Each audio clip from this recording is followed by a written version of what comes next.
Right okay புள்ளி. அஸ்ஸலாமு அலைக்கும் வரஹ்மத்துல்லாஹி வபரகாத்துஹு. Good evening. வணக்கம் எல்லாரும். ஒழுங்கா பேசுறது. Good evening sir. ஓம் சார் விளங்குது. ஓம் சார் கேக்குது. ரைட். வீடியோ ஒன்று ஆகியா?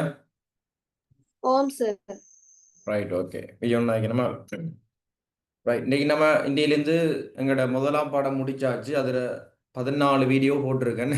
முதலாம் பாடம் ஏப்ரல் ஸ்டார்டிங்லேருந்து ஏப்ரல் நான் முடியலை. நான் முடிச்சிக்கிறேன். ஈவினிங் போட்டும் 2 ஸ்கூல் இல்லாதனால தான் நான் அந்த 12 மணி டைம் எடுத்ததுனால பார்த்தீங்கன்னா டக்குன்னு அந்த ஃபர்ஸ்ட் யூனிட் முடிக்க மாதிரி இருந்துச்சு. மே 10 மே 8 உங்களோட எக்ஸாம் டேட்னு நான் அறிவிச்சிருக்கிறேன்.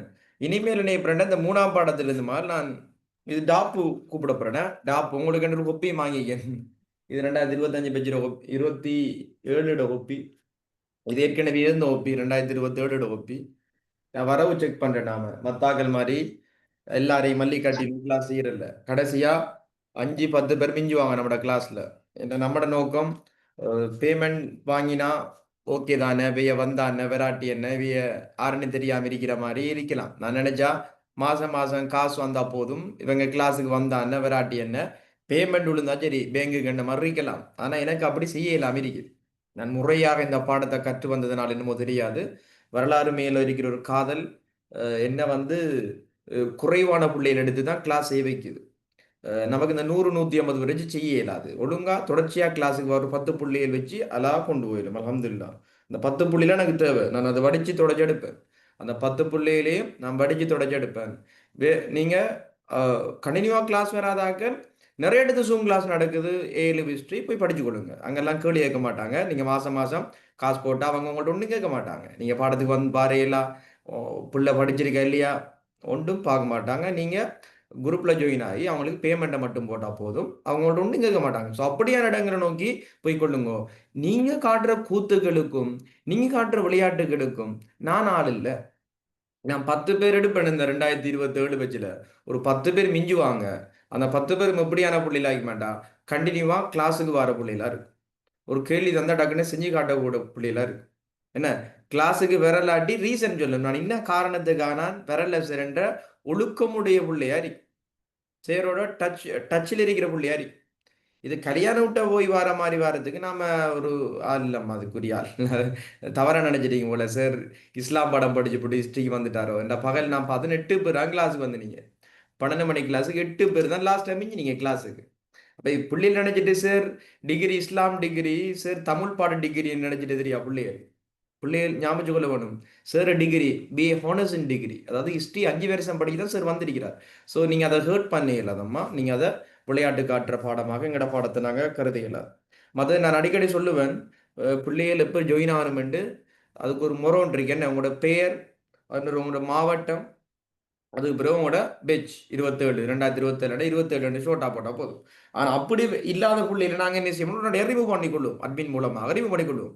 நான் காலையிலேயும் ஒரு புள்ளியை நான் ரிமூவ் பண்ண வச்சேன்னா திருப்பியும் ரிமூவ் பண்ண போறேன். நான் அந்த முறையாக இல்லாத புள்ளியல் சிபிதா தெல்தனி அம்மா சிபிதா தெல்தனி என்ற ஒரு டிஸ்ட்ரிக்ட் இருக்கு அம்மா. நான் படிச்சிடலாமா அப்படி? நான் அப்படி ஒரு டிஸ்ட்ரிக்ட் 25 மாவட்டத்தில் தெல்தனி என்ற மாவட்டம் எனக்கு தெரியும். தயவு செஞ்சு தெரியும். எனக்கு தெல்தனி என்ன மாவட்டம் எனக்கு தெரியாது. நீங்க தெரிஞ்சா சொல்லுங்க. இந்த அந்த மாவட்டம் எங்க வருது, இந்த மாகாணத்துக்குள்ள வருதுன்னு சொல்லுங்க. தெல்தனிய மாவட்டம் இருக்கா? ஸோ அப்படி இருந்தா அது என்ன மாகாணத்துல வர மாவட்டம் என்று சொல்லணும் எனக்கு. சரி, நீ ஸ்காலர்ஷிப் பிள்ளைகளோட கிளாஸ் எடுக்கிற மாதிரியான ஒரு அனுபவங்களை தரக்கூடாது. ஒரு முறான்னு சொல்லுவேன், நேம் ஒழுங்கான முறையில் வரணுமெண்டா அதில் வரணும். இல்லாட்டி நான் ரிமூவ் பண்ணிட்டு போயிட்டே இருப்பேன். இப்போ படங்காட்ட நம்பர்ல நீங்க நினைச்சீங்களா என்னைய சிரிச்சிருக்காரு ஒரே வயசு குறைய தானே சிரிச்சிருக்காரோ அப்படின்னு நினைச்சீங்களா? நான் அப்படியா இல்லாம நீங்க கேட்டு பாருங்க உங்களுடைய சீனியர்ஸ் மார்ட்ட. கன்சா நீங்க மாத்திர ஐடியா வைக்க உங்களோட நேமை இல்லாட்டி ரிமூவ் பண்ணிட்டுமா? ஒன்னே சேவரில் புள்ள சேஞ்ச் பண்றா கன்சா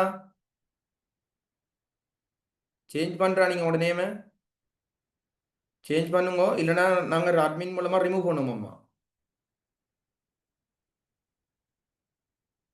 பிள்ளை நான் பேசுறது கேக்குதா? சவுண்ட் ஓகேயா? ஆம் சார். ஆம் கேக்குது. சவுண்ட் ஓகே தானே இல்லையா? சவுண்ட் கிளியர் தானே? யார போட்டிக்கிறாங்க என்ன சவுண்ட் போதாண்டு போட்டிக்கிறாங்க. மத்தவங்களுக்கு விளங்குதா? சவுண்ட் ஓகேயா? ஓ சார். ரைட். அப்ப உரியால் கவரேஜை செக் பண்ணிக்கொள்ளுங்க. சவுண்டு ஓகேன்னு சொல்லப்பட்டது. அப்ப அந்த உரிய புள்ள வந்து என்ன செய்யுங்கண்டா செக் பண்ணிக்கொள்ளுங்கம்மா. சரியா? ரைட். எந்த சவுண்ட் ஓகே தான் இருக்குன்னு மத்தாக்கள் சொல்றாங்க. இப்போ நீங்க உங்களோட சவுண்டை பார்த்துக்கொள்ளுங்க. சம்டைம் உங்களுக்கு கவரேஜ் இல்லாமல் இருக்கலாம். என்ற ஃபுல்லாக அன்னைக்குமா சவுண்ட். சரியா? ரைட். அந்த கவரேஜ் அந்த சவுண்ட் போதாண்டக்குள்ள உங்களோட கவரேஜை கொஞ்சம் செக் பண்ணி கொள்ளுங்க. சம்டைம் உங்களுக்கு கவரேஜ் இல்லாமல் இருக்கலாம். ரைட். கன்சா வாத்தஜனன் கன்சா மாத்தல்லையம்மா நீங்க இன்னும் 27 பானந்துரை. பானந்துரண்டு போட வேணாம். பானந்துரை கல்துறை டிஸ்ட்ரிக்ட். ஸோ கல்துரண்டு போடுங்க. கழுத்துரண்டு போடுங்க. பானந்துரை கழுத்துரண்டு போடுங்க. சஜ்ஜியா குருநாகல் சிஃப்ரா கழுத்துறை சஃப்ரா கழுத்துறை சஸ்னா கழுத்துறை சிமர் கேகால சிமருக்கு பெச் இல்லைன்னா 27 பெச் பக்கத்தில் போட தெரியாவா சிமர் உங்களுக்கு? சிதுசிகா பெட்டி 27, ஜெயிட் கம்பகா 27, ரிதர்ஷா பெட்டி 27. இந்த முறையில தான் ஜாயின் ஆகணும். இல்லைன்னு ரிமூவ் பண்ணப்படுவீங்க. சரியா? ரைட். மாவட்டம் தெரிஞ்சு கொள்ளுங்க. இலங்கையில 25 மாவட்டம் தான் இருக்குது. புது புது மாவட்டம் எல்லாம் பார்க்குறேன் நான் இந்த நேம் போர்ட்ல. சரியா? ரைட். இப்போ என்னோட சொன்னா டாப்பு கூப்பிட போகிறேன். ஏண்டா இனிமேல் 2ஆம் பாடம் இனிமேல் ஃபர்ஸ்ட் பாடம் எல்லாம் போட்ட யூடியூப்ல எல்லாரும் பார்க்குற மாதிரி போட்டிருக்குது. அது பிரச்சனை இல்லை. ஃபர்ஸ்ட் யூனிட் யூடியூப்ல இருந்தாலும் அது எனக்கு ஒரு நட்டம் உண்டு இல்லை. ஏனென்றால் அது 1ஆம் பாடம் என்றது ஃபைனல் எக்ஸாமில் தாக்கம் செலுத்துகிற பாடம் இல்லை. அது சும்மா ஏலவலுக்கு ஹிஸ்ட்ரி எடுத்து வர பிள்ளைகளுக்கு நாங்கள் ஒரு இன்ட்ரோடக்ஷன் கொடுக்குறேன்.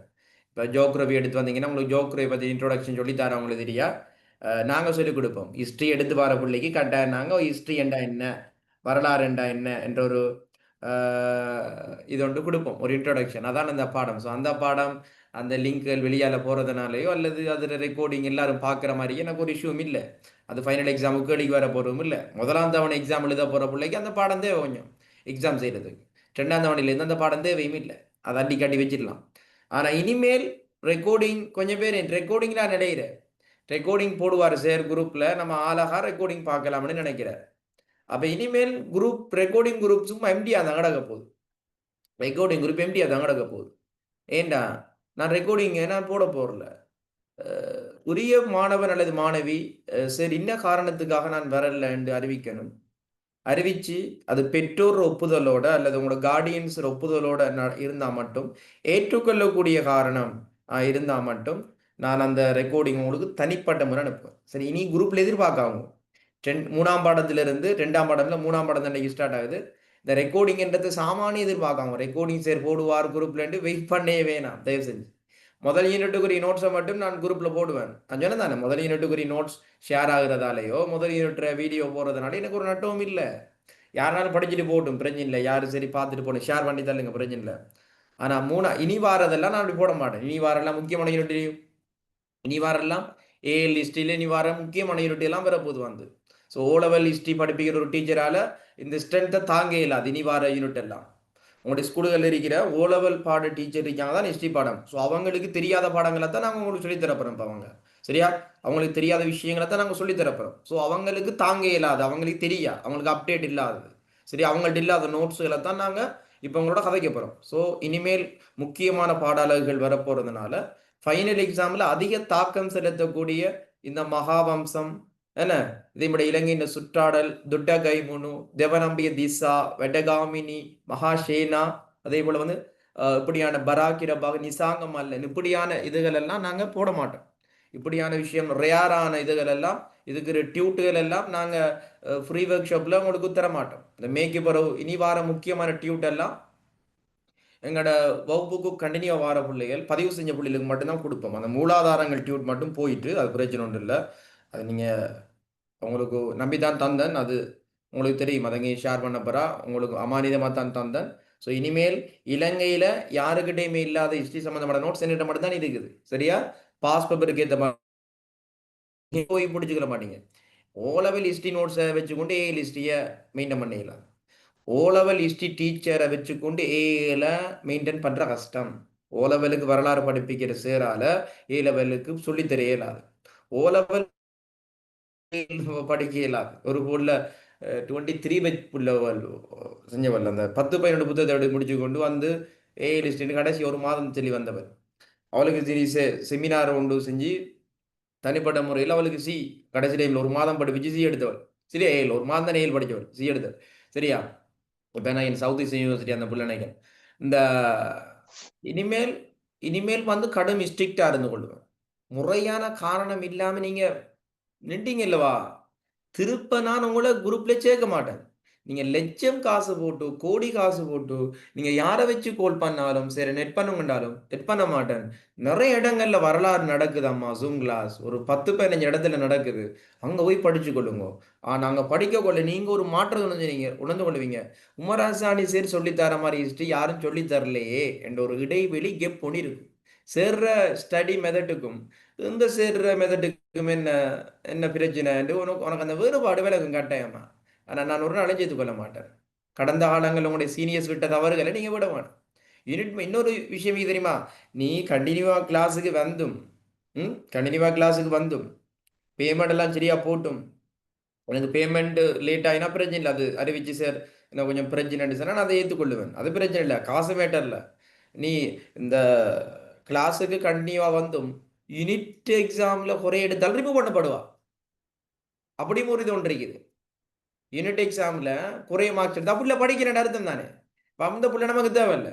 என்ன வடிவா படிச்சு அவங்க நோட்ஸ் எல்லாம் தந்து ரெக்கார்டிங்கையும் தந்து என்ன முதல் யூனிட்டுக்குரிய 14 ரெக்கார்டிங்கும் போட்டிருக்குது. வரிசையா போட்டு 1 2 3 4 5 போட்டிருக்கு. அப்ப எல்லாரும் பார்த்துக்கொள்ற மாதிரி தானே இருக்குது. யூடியூப் போனா பார்த்துக்கொள்ள மினி டைம்.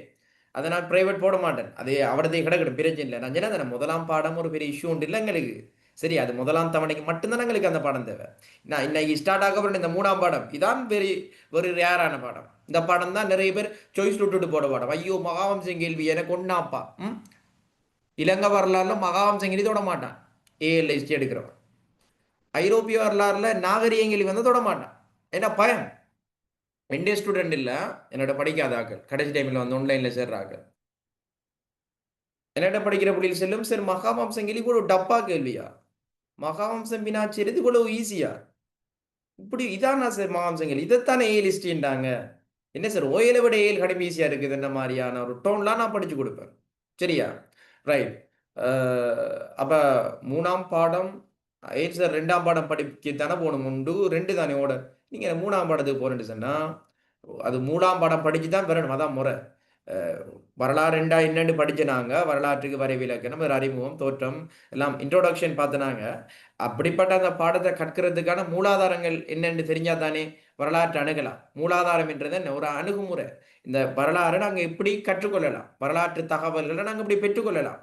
அதுக்கு இதுவும் சோர்ஸ் இருக்குதான், இதுவும் அறியக்கூடிய இதுவும் ஆதாரங்கள் இருக்குதா, அந்த முதன்மையான ஆதாரங்கள் அதை படிச்சுட்டு நம்ம இலங்கை இந்த சுற்றுலக்காரனை போவோம், ஒரு பிரச்சனையும் இல்லை. முதலாம் தவணை முடிய முந்தி இந்த ரிசல்ட்ஸ் உங்களோட ரிசல்ட்ஸ் வாரத்துக்கு முதல்ல சேர் உங்களோட ரிசல்ட்ஸ் வாரத்துக்கு முந்தி இலங்கை வரலாறுல 4 யூனிட் முடிச்சு வச்சிருப்பார். ஐரோப்பிய வரலாறுல சார் 2ஆம் தவணைக்குரிய மறுமலர்ச்சி கிட்ட போய் நிற்பார். அதுக்கு பிறகு கொஞ்சம் பேர் வருவாங்க, சார் நான் ஹிஸ்டரி பாடம் எடுத்துக்கிறேன் உங்களோட கிளாஸ்ல ஜாயின் ஆனவன்ட்டு. அப்படி 27 பெச்காரன் இது வரக்கொல நான் எப்படி உங்களோட சேர்க்கிறேன் உங்களோட பெச்சோட என்ன போயிட்டு சிலபஸ் கஷ்டம்.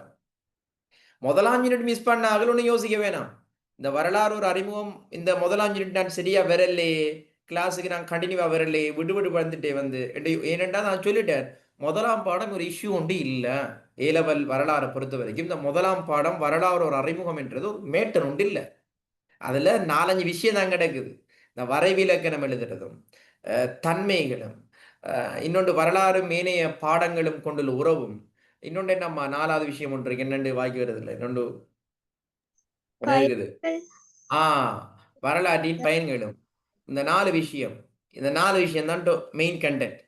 முதலாம் பாடத்துல அந்த 4 விஷயம் ஒரு நாள் நின்று பிடிச்சாலும் அந்த ஒரு யூனிட்டை பிடிச்சிடலாம். ஒரு நாளைக்கு மெனக்கட்டாலும் அந்த யூனிட் 1 கேஸ் முடிஞ்சிடும். சரியா, அது பாஸ் பேப்பருக்கெல்லாம் வராது. ஃபர்ஸ்ட் டைம் எக்ஸாமுக்கு கொஞ்சம் அது வெறும் தொண்டை மாநாடு பேப்பர் அதை எடுக்கிற அந்த கேள்வி, அதுக்கு தான் நான் அந்த யூனிட் உங்களுக்கு படி தந்தேன். நிறைய இடங்கள்ல அது படிச்சு தாரல, முட்டுட்டு போற எடுத்தோட மூலாதாரங்கள் போய் தொடங்குற அப்படி படிக்கிறதுல ஒரோட தான் படிக்கணும். பார்த்து செஞ்சிடணும் எல்லாத்தையும். சரியா, வெப் மார்க்கிங் கிளாஸ் எல்லாம் வேற லெவலில் நடக்கும். வெப் மார்க்கிங் கிளாஸ்ல சரியா போட் பண்ண எல்லாரும் வெப் மார்க்கிங்கே சரியா குறிப்பாங்க. ஆனா உமராசாடி சார் சொல்லுவாங்க பிள்ளைகள் மிகச்சரியா குறிப்பார் சார், எல்லா சேரும் சரியா குறிக்கும் போது வெப் மார்க்கிங் எங்கட சார் மிகச்சரியா குறிப்பார் என்றுதான் சொல்லுவாங்க ஸ்டூடெண்ட். சரியா பொட்ல குறிச்சு தருவேன், அதை பத்தி நீ யோசிக்காத, அதெல்லாம் வேற லெவல் நடக்கும். இனி கிழமையில கட்டாயம் ஒரு நாள் ஃபர்ஸ்ட் பார்ட் எக்ஸாம் நடக்கும். சரியா? வீக்ல இப்ப இது இருட்டும் போடலையே உங்களுக்கு எக்ஸாம் வைக்கிற அளவுக்கு இன்னும் உங்கள்ட்ட கெப்பாசிட்டி இல்லை. நான் வீக்ல ஒரு எக்ஸாம் வைப்பேன். ஆனா இப்ப எக்ஸாம் வைக்கிற அளவுக்கு நீங்க இன்னும் சிலபஸ் போடலையே. ஒரு 2 3 பாடம் போன பிறகு கட்டாயம் வீக்ல ஒரு நாள் எக்ஸாம் நடக்கும். வீக்ல ஒரு நாள் எக்ஸாம் வச்சு அந்த விடை எழுதி அனுப்புற பிள்ளைகளுக்கு மட்டும் திருத்தி கொடுக்கப்படும் அந்த உரிய காலத்துக்குள்ள. அதுல அறிவிக்கப்படும் பெற்றோருக்கு புள்ளோட நிலை பார்த்து. ஒரு நாளைக்கு நடக்கும். கொஞ்ச காலம் போனது பிறகு எக்ஸாம் நெருங்குற டைம்ல மட்டும் மெப் மார்க்கிங் நடக்கும். எக்ஸாம் முதலாம் தவணை நெருங்குதாமண்டா அவடத்த இலங்கை படம், ஐரோப்பிய படம் அதெல்லாம் நடந்துடுவோம். அதெல்லாம் ஒவ்வொரு முறையும் செய்ய தேவையில்லை. அது ஒரு மாதத்தில் ஒரு முறை 2 முறை செஞ்சா போதும். சரியா? தியரி தான் நாங்கள் கூடுதலாக படிச்சுடுவோம். அப்போ அந்த ஃபெஸ்ட் இதை விட பகுதி ஒன்று இப்போ 40 கேள்வி வரை இது பகுதி ஒன்றுக்கு. இலங்கையில் 40, ஐரோப்பியில் 40. 40க்கும் எக்ஸாம்பிள் 1 மணித்தியாலம் தார 1 hour. உங்களோட டோட்டல் பேப்பர் 3 மணித்தியாலம் 10 நிமிஷம். 10 நிமிஷம் உங்களோட கேள்வியை தெரிவு செய்யறதுக்கும் வாசிக்கிறதுக்கும். 3 hour உங்களுக்கு தாரான். 3 பெரிய வினாவும் பகுதி 2ல 3 பெரிய வினாவும் மெப் மார்க்கிங்கும் இந்த பகுதி 1ல 40 வினா. மெப் மார்க்கிங் செய்யறதுக்கு ஒரு 10 நிமிஷம் தான் போகும். அது பிரச்சனை இல்லை. குறிச்சி பழையினாங்க போய் குறிச்சிடலாம். அது யோஜனைக்கு இல்லை. 10 நிமிஷம். அப்போ 3 மணி நேரம் 10 நிமிஷம் பேப்பர்ல 10 நிமிஷத்தை மெப் மார்க்கிங் கொடுத்தாலும் 3 மணி நேரம் 3 hour பேப்பர்ல ஃபர்ஸ்ட் பார்ட் பேப்பர் 1 மணி நேரம் மற்றதுக்கு 2 மணி நேரம். ஆனா இந்த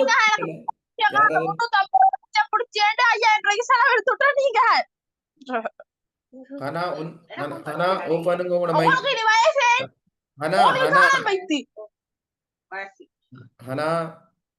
ஹனா குருநாகல் புல்ல ஹனா ஓபன் மால் சொல்லிடுங்க புள்ள அந்த புள்ளி. யாரா மெசேஜ் போட்டுருங்க மீட் பண்ண சொல்லி.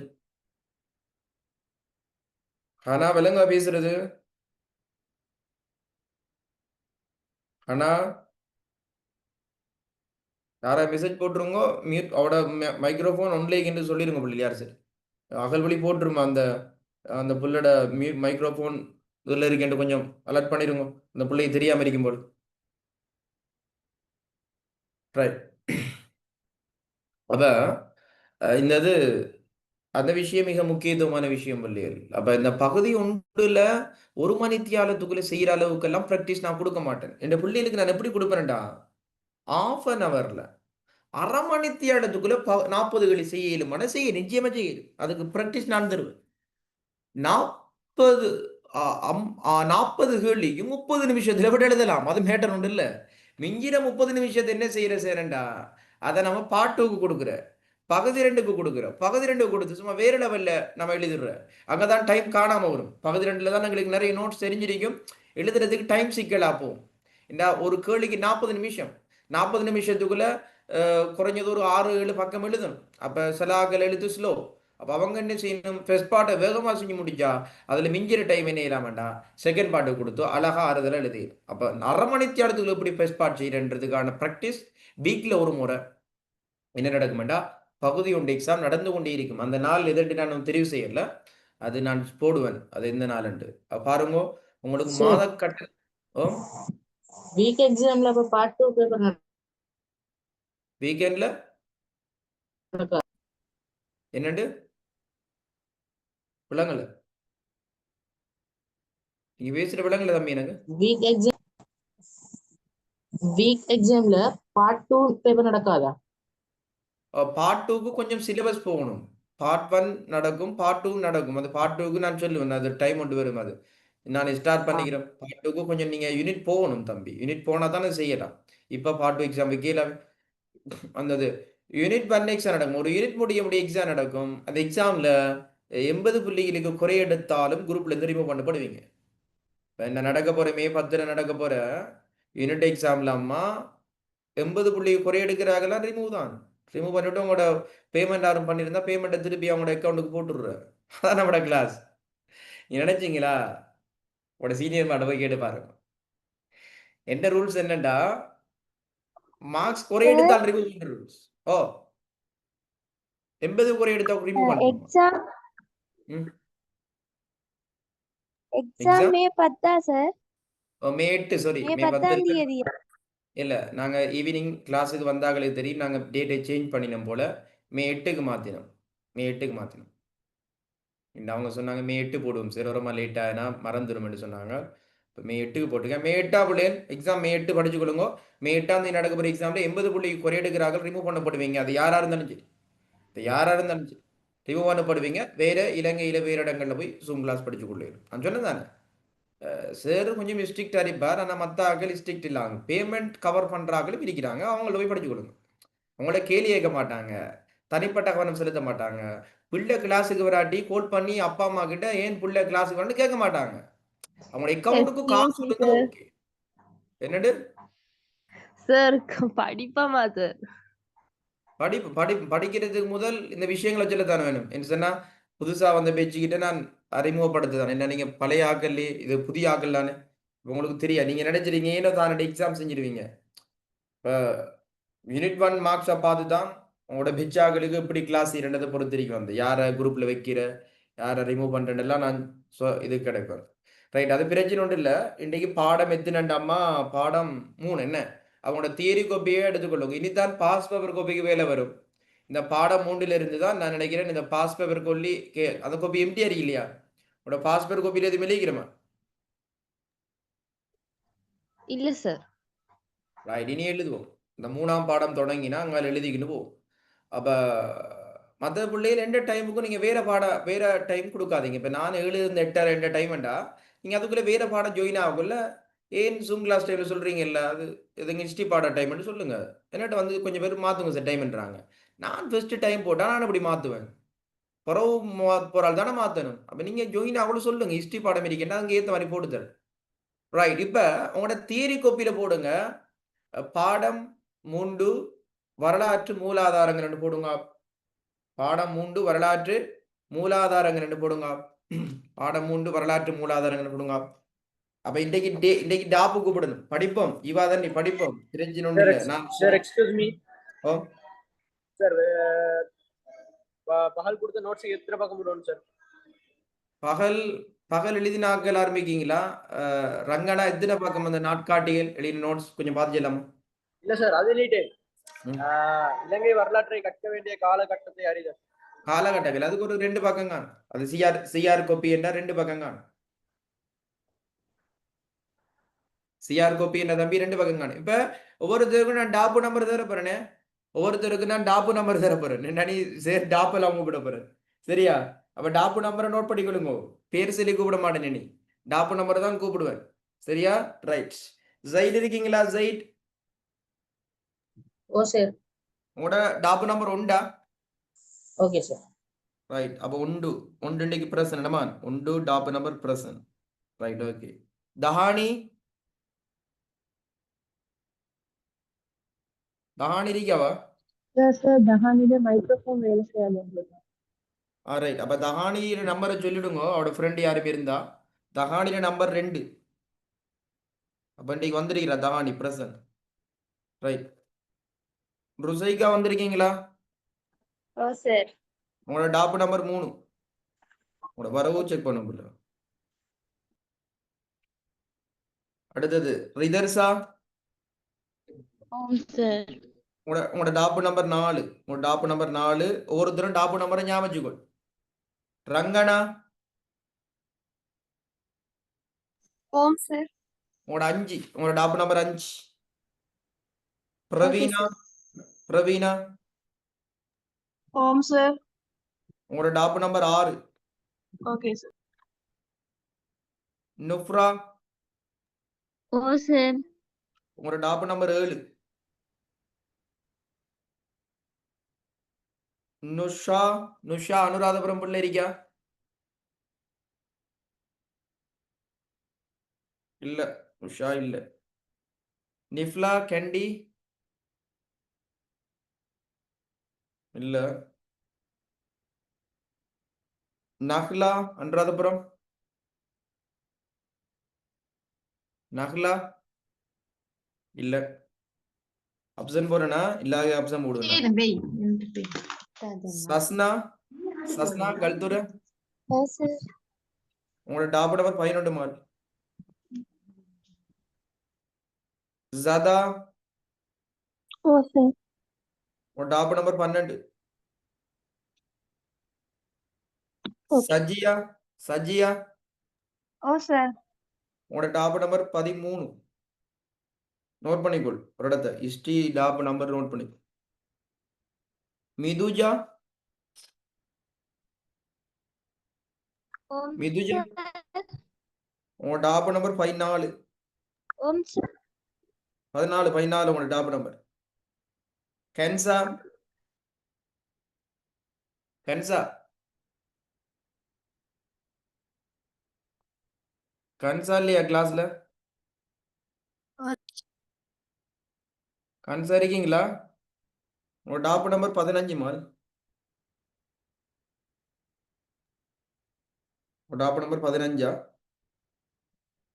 சிமர் Present, sir.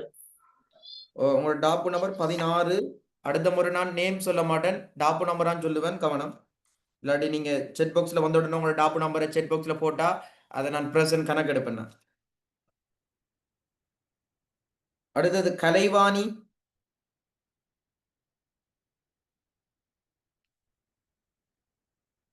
கலைவாணி வரல ஆப்ஷன் இஷாக் Present, sir. உட 18 நம்பர் ஜீவாதரணி ஜீவாதரணி ஓம் சார். உட டாப் நம்பர் 19 சார் என் பேர் ஜீவதர்ணி சார். ஜீவதரணியோட நம்பர் 19 சரி ஹனா குருநாகல் ஹனா ஹனா இல்ல ரைட் ஹலிமா Oh sir. உட top number 21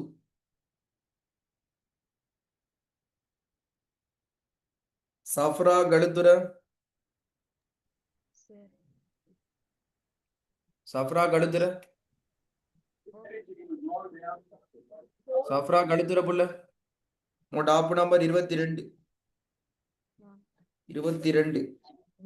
அகல்வெளி 23 Present sir. 23 Asma Asma இல்ல கேட்கல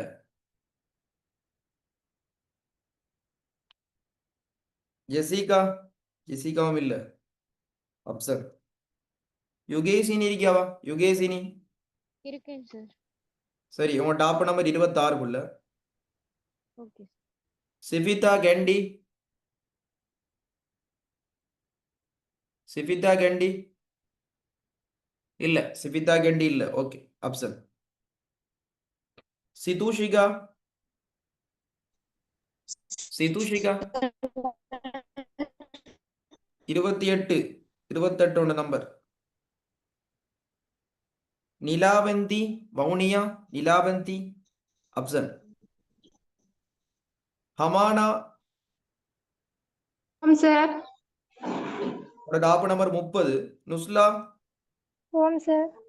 31 நம்பர் 30 நீங்க லாஸ்டா தானே வந்தீங்க ரைட் 30 ரைட் ஒவ்வொருத்தரும் டாப் நம்பர் ஓகேயா ஏன்னா இனிமேல் டாப் எல்லாம் கூப்பிட்டு டைம் வேஸ்ட் பண்றல நீங்க கிளாஸுக்கு ஜாயின் ஆகினோட என்ன செய்வீங்கன்னு சொன்னா உங்களோட பிரசன்ட் நீங்க செட் பாக்ஸ்ல போடுவீங்க உங்களோட நம்பரை போட்டாலும் சரி உங்களோட பேரை போட்டு உதாரணமா சிமர் போட்டு என்ன சிமர நம்பர் எத்தனை நம்பர் சிமர் உங்களோட 16 இப்போ சிமர் டேஸ் 16 போட்டால் உங்களோட ப்ரெசன்ட் நாங்கள் ரெக்கார்ட் ஆகும் அவ்வளோ நான் ஒரு ரெக்கார்ட் எடுத்துக்கொள்ளுவேன் சரியா இனிமேல் கிளாஸுக்கு வந்தால் உங்களோட ப்ரெசண்ட்டை போட்டணுமா ப்ரெசன்ட் போட்டு அதுதான் உங்களோட பதிவாகும் அதை நாங்கள் எடுத்துக்கொள்ளுவோம் ரெக்கார்டில் சரி அப்போ இன்றைக்கு வராத ஆக்களுக்கெல்லாம் ஆப்ஷன் போட்டாச்சு சார். ரைட் ஓ சொல்லுங்க என்னண்டு சொல்லுங்க ஓ என் பேர் வாசிக்கல்ல. என்ன பேர் உங்களோட Sir, excuse me. ஹவ்வாட சரி ஹவ்வாட நம்பர் எழுதப்படல சரி 32 ஆமால உங்களோட நம்பர் 32 சரியா Sir, Right. excuse சொல்லுங்க me. சொல்லுங்க Sir, ஒரு 10 நிமிஷம் தான் இங்க தொழுட்டு வரேன் சார் பள்ளியில. ரைட் ஓகே ஷூர் ஓகே சொல்லிட்டு வாங்க ரைட் சரி சார். சார் ஹெட்டிங் என்ன? 32 ஹவ்வா உங்களோட நம்பர் 32 மா சரியா சார் ஹெட்டிங் 32 சரியா ரைட் வேற யாரையும் கூப்பிடாம இருக்கா கூப்பிடாம யாரையும் இருக்கா இல்ல தானே சார் சார். கூப்பிடாம யாரும் இல்ல இனி வந்தீங்க கிளாஸுக்கு உங்களோட நேம போட்டு கட்டாயம் பிரசன்ட் போட்டீங்கன்னா சரி அது ரெக்கார்டிங் ஆகும் ரெக்கார்டிங்ல விளங்கும் யாரு வந்த யாரு வரலன்னு விளங்கும் வேறாதாக்களை பிடிச்சி ரிமூவ் பண்ணிட்டு வேலையை பார்ப்பேன்னா ரைட் ஓகே எனக்கு சல்லு செய்யறது டைம் இல்லை நான் விளையாடுறதுக்கு வரல நான் விளையாடுறதுக்கு வரல ரைட் ஓகே இப்போ என்னன்னு சொன்னா இந்த மூலாதாரங்கள் நாங்க எப்பயும் ஒரு பாடம் படிக்கும் முதல் கட்டாயம் அந்த பாடத்துக்குள்ள என்னென்ன விஷயம் இருக்கு என்ன பார்ப்போம் உண்மையிலே மூலாதாரங்கள் என்ன கூட நாம எப்பயும் நம்ம இப்ப ஃபர்ஸ்ட் யூனிட் எப்படி படிச்சோம் அந்த பாடத்துக்குள்ள வரும் பாட உள்ளடக்கம் தானே படிச்சோம் உண்மையிலையா Sir, heading.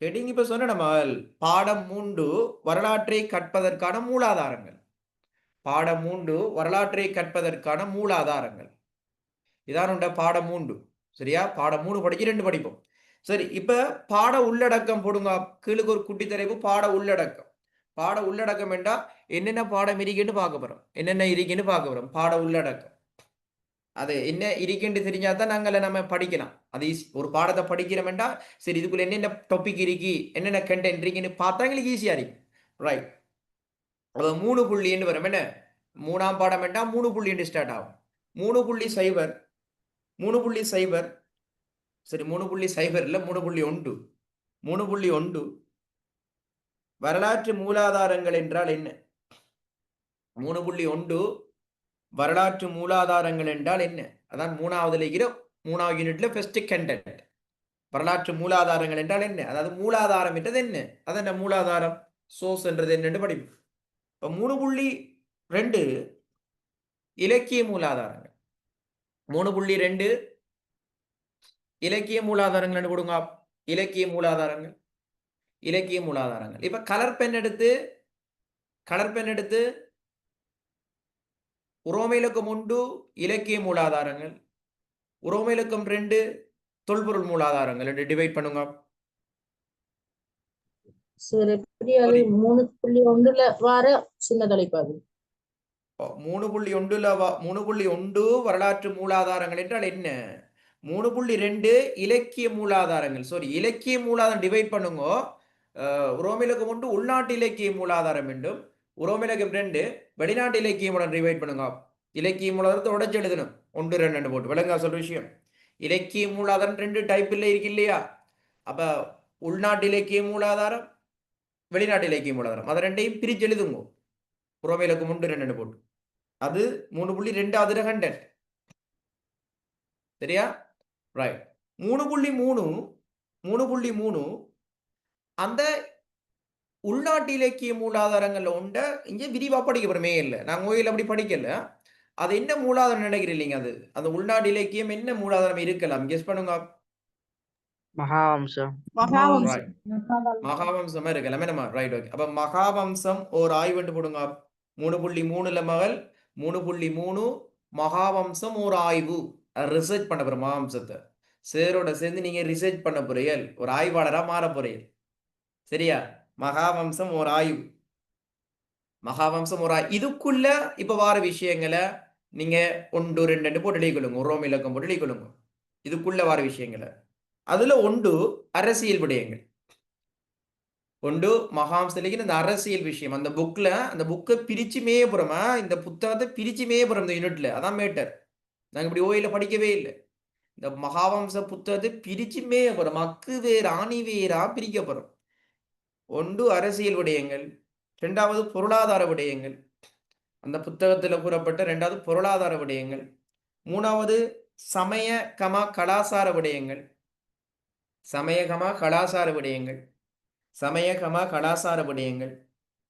4வது சமூக விடயங்கள் நான் அட்டெண்டன்ஸ் எடுக்க போறேன்னு தெரிஞ்சுதான் நிறைய பேர் இன்னைக்கு வந்திருக்கு குரூப்ல இருந்து அராசி பேர் வந்திருக்கு சார் நீ ஒரு நாள் 4வது 3வது சமய கலாசார விடயங்கள் 1 அரசியல் விடயம் 2வது பொருளாதார விடயங்கள் 3வது சமய கலாசார விடயங்கள் 4வது சமூக விடயங்கள் சமூக விடயங்கள் 5வது தொழில்நுட்ப விடயங்கள்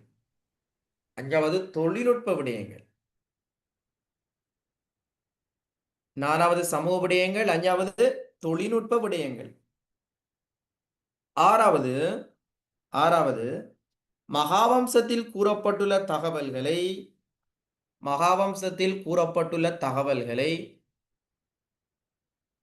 மகாவம்சத்தில் கூறப்பட்டுள்ள தகவல்களை சாசனங்கள் ஊடாக உறுதிப்படுத்துதல். சாசனங்கள் ஊடாக உறுதிப்படுத்துதல். மகாவம்சத்தில் கூறப்பட்டுள்ள தகவல்களை சாசனங்கள் ஊடாக, சாசனம் சரியா, சாசனங்கள் 10ஆம் படிச்சா சாசனங்கள் பத்தி, சாசனங்கள் ஊடாக உறுதிப்படுத்துதல். 7வது மகாவம்சத்தில் உள்ள குறைபாடுகள். அடுத்த தம்பி மகாவம்சத்தில் உள்ள குறைபாடுகள். மகாவம்சத்தில் உள்ள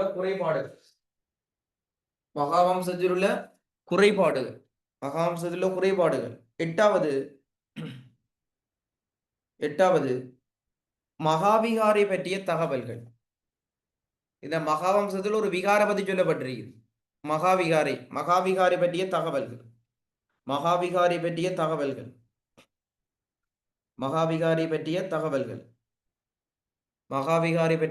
தகவல்கள். 9வது தேவநம்பியதீசன் டேஸ் அசோகன் உறவு நிலை. இந்த புத்தகத்துல தேவநம்பியதீசனுக்கும் அசோகனுக்கும் இடையில அந்த உறவு நிலை, ரிலேஷன்ஷிப் பத்தி என்ன சொல்லப்படுகிறது? எப்படியான உறவு நிலை அவங்க 2 பேருக்கும் இடையில? தேவநம்பியதீசன் டேஸ் அசோகன் உறவு நிலை. தேவநம்பியதீசன் அசோகன் உறவு நிலை என்னது? ரிலேஷன்ஷிப். அதை நான் சொல்லி தர முடியும். அடுத்தது துட்டகைமுனு மன்னனின் புகழ் மிகைப்படுத்தப்பட்டுள்ள விதம். இதான் முக்கியமான டாபிக். ஒன்று வேற லெவல் வினாண்டு வந்தது பாஸ் பேப்பருக்கு. துட்டகைமுனு மன்னனின் புகழ். இந்த புத்தகத்துல ஒரு மன்னன் அதிகமா புகழப்பட்டிருக்கிறான்டாப்பா. துட்டகைமுனு மன்னனின் புகழ் மிகைப்படுத்தப்பட்டுள்ள விதம். எப்படியெல்லாம் துட்டகைமுனு மிகைப்படுத்தப்பட்டிருக்கிறான்னு சொல்லி தருவேன். என்ன புகழ் மிகைப்படுத்தப்பட்டு, அவனோட வரலாறுகள் இங்க மிகைப்படுத்தப்பட்டிருக்குது. அப்ப அதுதான் அடுத்த கட்டம். எல்லாம் பாஸ் பேப்பருக்கு வந்த விஷயம்தான், சும்மா விஷயம் இல்லதெல்லாம். துட்டகைமுனு மன்னனின் புகழ் மிகைப்படுத்தப்பட்டுள்ள விதம் கேள்விக்கு வந்திருக்குது. 10வது மகாவம்சம்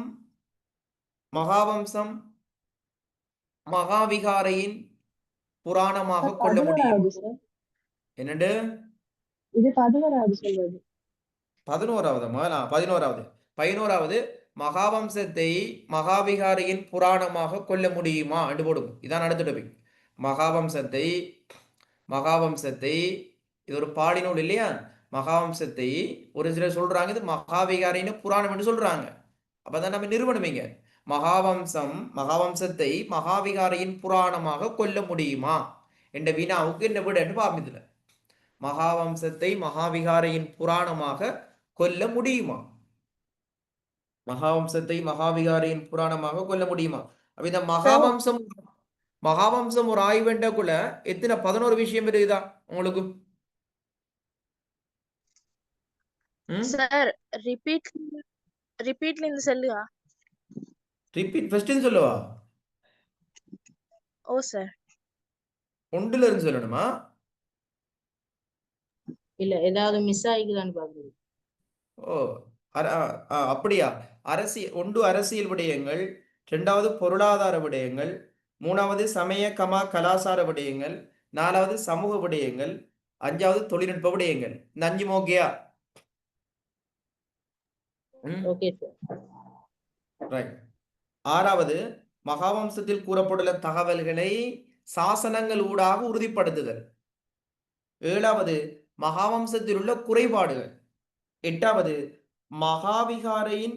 மகாவிகாரை பற்றிய தகவல்கள். அந்த புத்தகத்துல மகாவிகாரை பற்றி சொல்லப்பட்டிருக்கா? அடுத்தது 9வது தேவநம்பியதீசன் டேஷ் அசோகன் உறவு நிலை. 10வது துட்டகைமுனு மன்னனின் புகழ் மிகைப்படுத்தப்பட்ட விதம். 11வது மகாவம்சத்தை மகாவிகாரையின் புராணமாக கொள்ள முடியுமா? ஓகேயா? இந்த 3.3 ஓகேயா? ஆம் சார். ரைட். இப்ப 3.4 தொல்பொருள் மூலாதாரங்கள். 3.4 தொல்பொருள் மூலாதாரங்கள். 3.4 நீங்க எந்த பாடம் எடுத்தாலும் பிள்ளையிலே இல்ல அந்த சார்கிட்ட கேட்கணும். நீங்கள் மற்ற 2 பாடம் எடுத்திருப்பீர்கள். சார் ஒரு யூனிட் படிக்க போகிறோம்னா நீங்கள் கேளுங்கோ. சார் நாங்கள் இந்த யூனிட்டுக்குள்ள என்னென்ன படிக்க போகிறோம்னு கேளுங்க. அவர் சொல்லி தராட்டி இப்போ அவர் சொல்லி தரணுமே, அப்படி சொல்லி தராட்டி நீங்கள் கேளுங்க. சரி இதுக்குள்ள என்னென்ன கண்டென்ட்டிங்கன்னு சொல்லுங்கன்னு கேட்டு எழுதி கொள்ளுங்க. இப்போ ஏழுன்றது இதுக்கு புத்தகம் இல்லை. ஓஎல் 10ஆம் ஆண்டு மாதிரி 6 தொடக்கம் 12 மாதிரி இங்கே புத்தகம் இல்லை. 7 கண்டு கைட் மட்டும் தான் இருக்குது. கைட்டை வச்சு கொண்டு விளங்காது. ஆனால் நீ தான் தேடி தேடி படிக்கணும். சரியா? ரைட். அதுக்கு 3 பொருத்தமான டீச்சரை பிடிச்சிக்கொள். அப்போ 3.4 தொல்பொருள் மூலாதாரம். தொல்பொருள் இப்போ இதை பிரிக்க போகிறோம். இதில் ஒன்று, இதில் ஒரு ரோம இலக்கம் ஒன்று கல்வெட்டுகள். தொல்பொருள் மூலாதாரங்களுக்குள் ஒன்று கல்வெட்டுகள். 2வது நாணயங்கள். 3வது இடிபாடுகள். 3வது இடிபாடுகள். இந்த இடிபாடுகளை 2ஆ பிரிக்கணும் பிள்ளைகள். அந்த இடிபாடுகளை 2ஆ சொல்லுவோம். அதில் ஏ, அந்த இடிபாடுகளை 2ஆ ஏபின்னு போடுவோம். ஏ சிதைவுகள். பி சித்திரங்கள் கமா சிற்பங்கள். ஏ சிதைவுகள், பி சித்திரங்கள் கமா சிற்பங்கள். சித்திரங்கள் கமா சிற்பங்கள். இப்ப சிற்பங்களுக்கு செதுக்கல்னு சொல்லுவாங்க, செதுக்கல்னு சொல்லுவாங்க, அப்படின்னு சொல்லுவாங்க.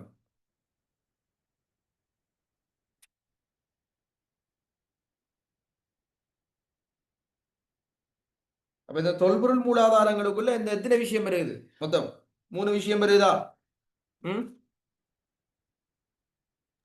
ஆம் சார். ரைட்.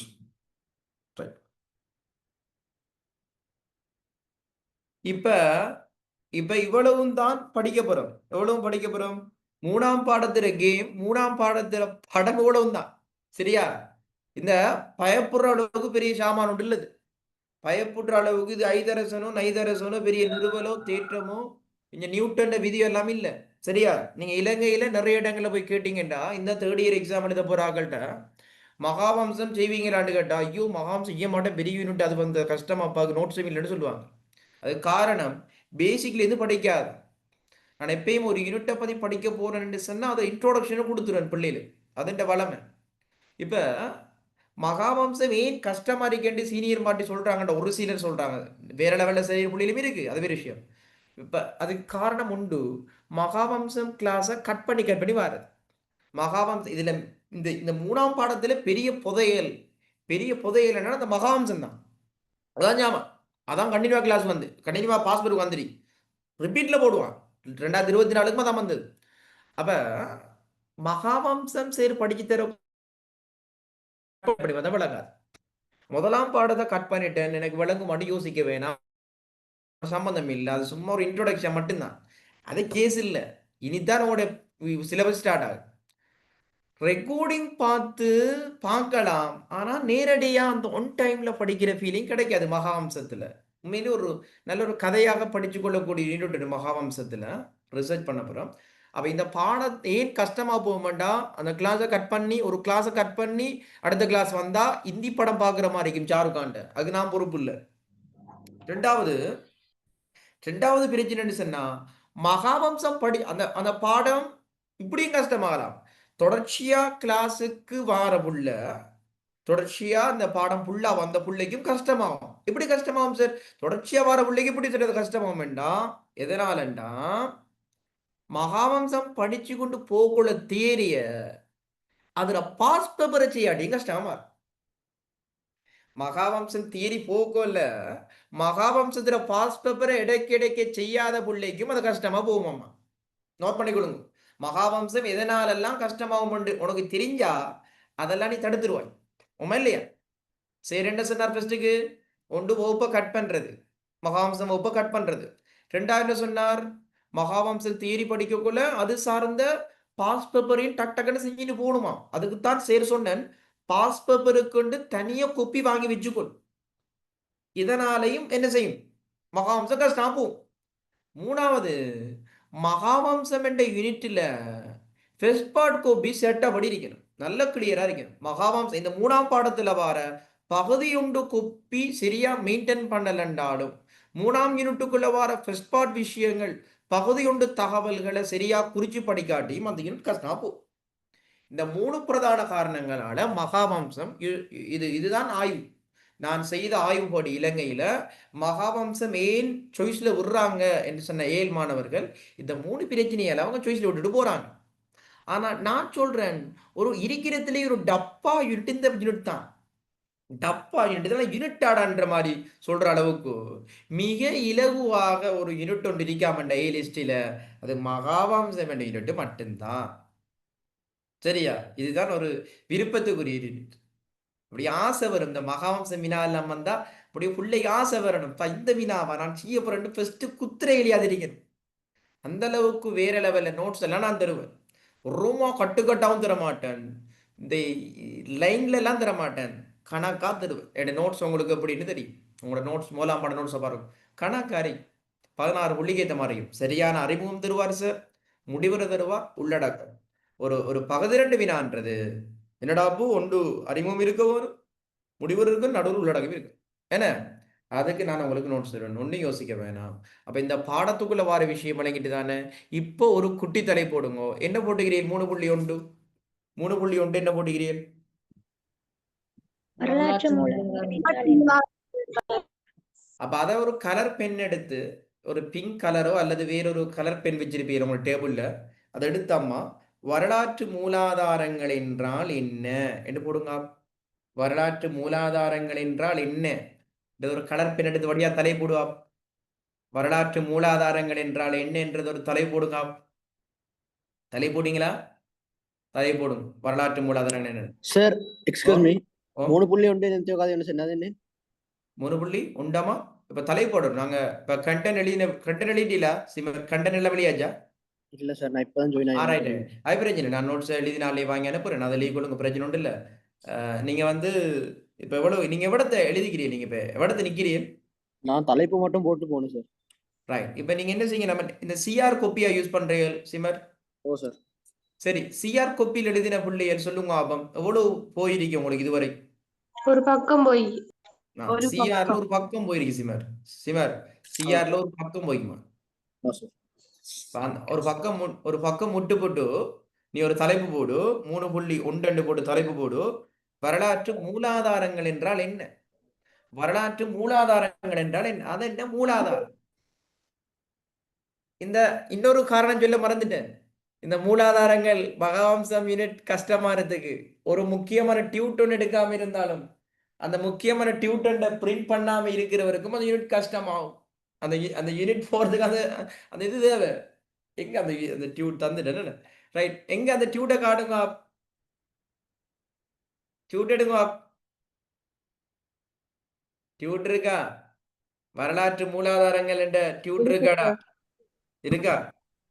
வரலாற்று மூலாதாரங்களை பரீட்சித்தல், அலகு 3 வழிகாட்டி, இலகு வழிகாட்டி இருக்கா? அந்த யூனிட் இலங்கையில யார்ட்டெல்லாம் இல்லையோ அந்த டியூட் எப்படி அடிச்சிருக்கிறேன்னு சொன்ன நான் சும்மா வேற லெவல்ல அடிச்சு வச்சிருக்கிறேன். இந்த மகாவம்சங்கேலி அக்கு வேற அணு வேற பிரிச்சு. ஸோ அந்த டியூட் இல்லாத ஆக்களுக்கும் அது கஷ்டமாகும். இலங்கையில் ஆறுக்கிட்ட இல்லையோ வேற பாடத்துக்கு போனாலும் அந்த டியூட் இல்லாத ஆக்களுக்கும் அது கஷ்டம் தானே செய்யறது. அந்த அந்த மகாவம்சத்துல சுமையை குறைக்கணும் என்று போட்டு அடிச்ச டியூட் தானே அது. சரி, அதனாலதான் சொல்றேன், வேற ஆக்களுக்கு கொடுத்துட வேணாம், வேற ஆக்களுக்கு கொடுக்கணும். அது போட்டி பரீட்சை, இது எல்லாரும் யூனிவர்சிட்டி எடுக்கிறல. ஸோ நீங்க நோட்ஸை ஒழிச்சு தான் படிக்கணும், வேற வழி இல்லை. உங்களோட ஃப்ரெண்ட்ஸ் என்னாலும் கொடுக்காதீங்க, உங்களோட கூட படிக்கிற பிள்ளைனாலும் கொடுக்காதீங்க. அவள் யூனிவர்சிட்டி போவால், நீ பார்த்துட்டு பாமரா ஏன் இது வந்து செட் ஸ்கோர். ஜப்னாவில் இருக்கிற பிள்ளைக்கும் அம்பாறையில் இருக்கிற பிள்ளை போட்டி தான். என்ற நாடலாவிய ரீதியில் நான் பார்க்குறேன், கலைப்பாட தெரியும். சரியா? டிஸ்ட்ரிக்ட் படி பார்க்குறலே எல்லாருக்குமே எல்லாம் போட்டி தான். இப்போ நீங்க நோட்ஸை கொடுக்க போறா இல்லை சரி, என்னடா எப்படி சொல்ல நினைக்காத, வேற வழி இல்லை. நோட்ஸை கொடுத்து படிக்கிறல. நான் எல்லாம் மேல நோட்ஸ் கொடுத்து படிக்கவே இல்லை. எனக்கு நோட்ஸ் யாரும் தரையும் இல்லை. உண்மையா நான் விட்ட யூனிட் எல்லாம் கேட்டேன். நான் என் ஃப்ரெண்ட்ஸ் நான் கேட்டேன், அவங்க தரல இல்லை.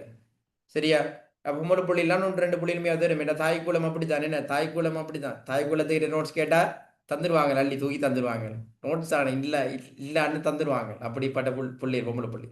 சரியா?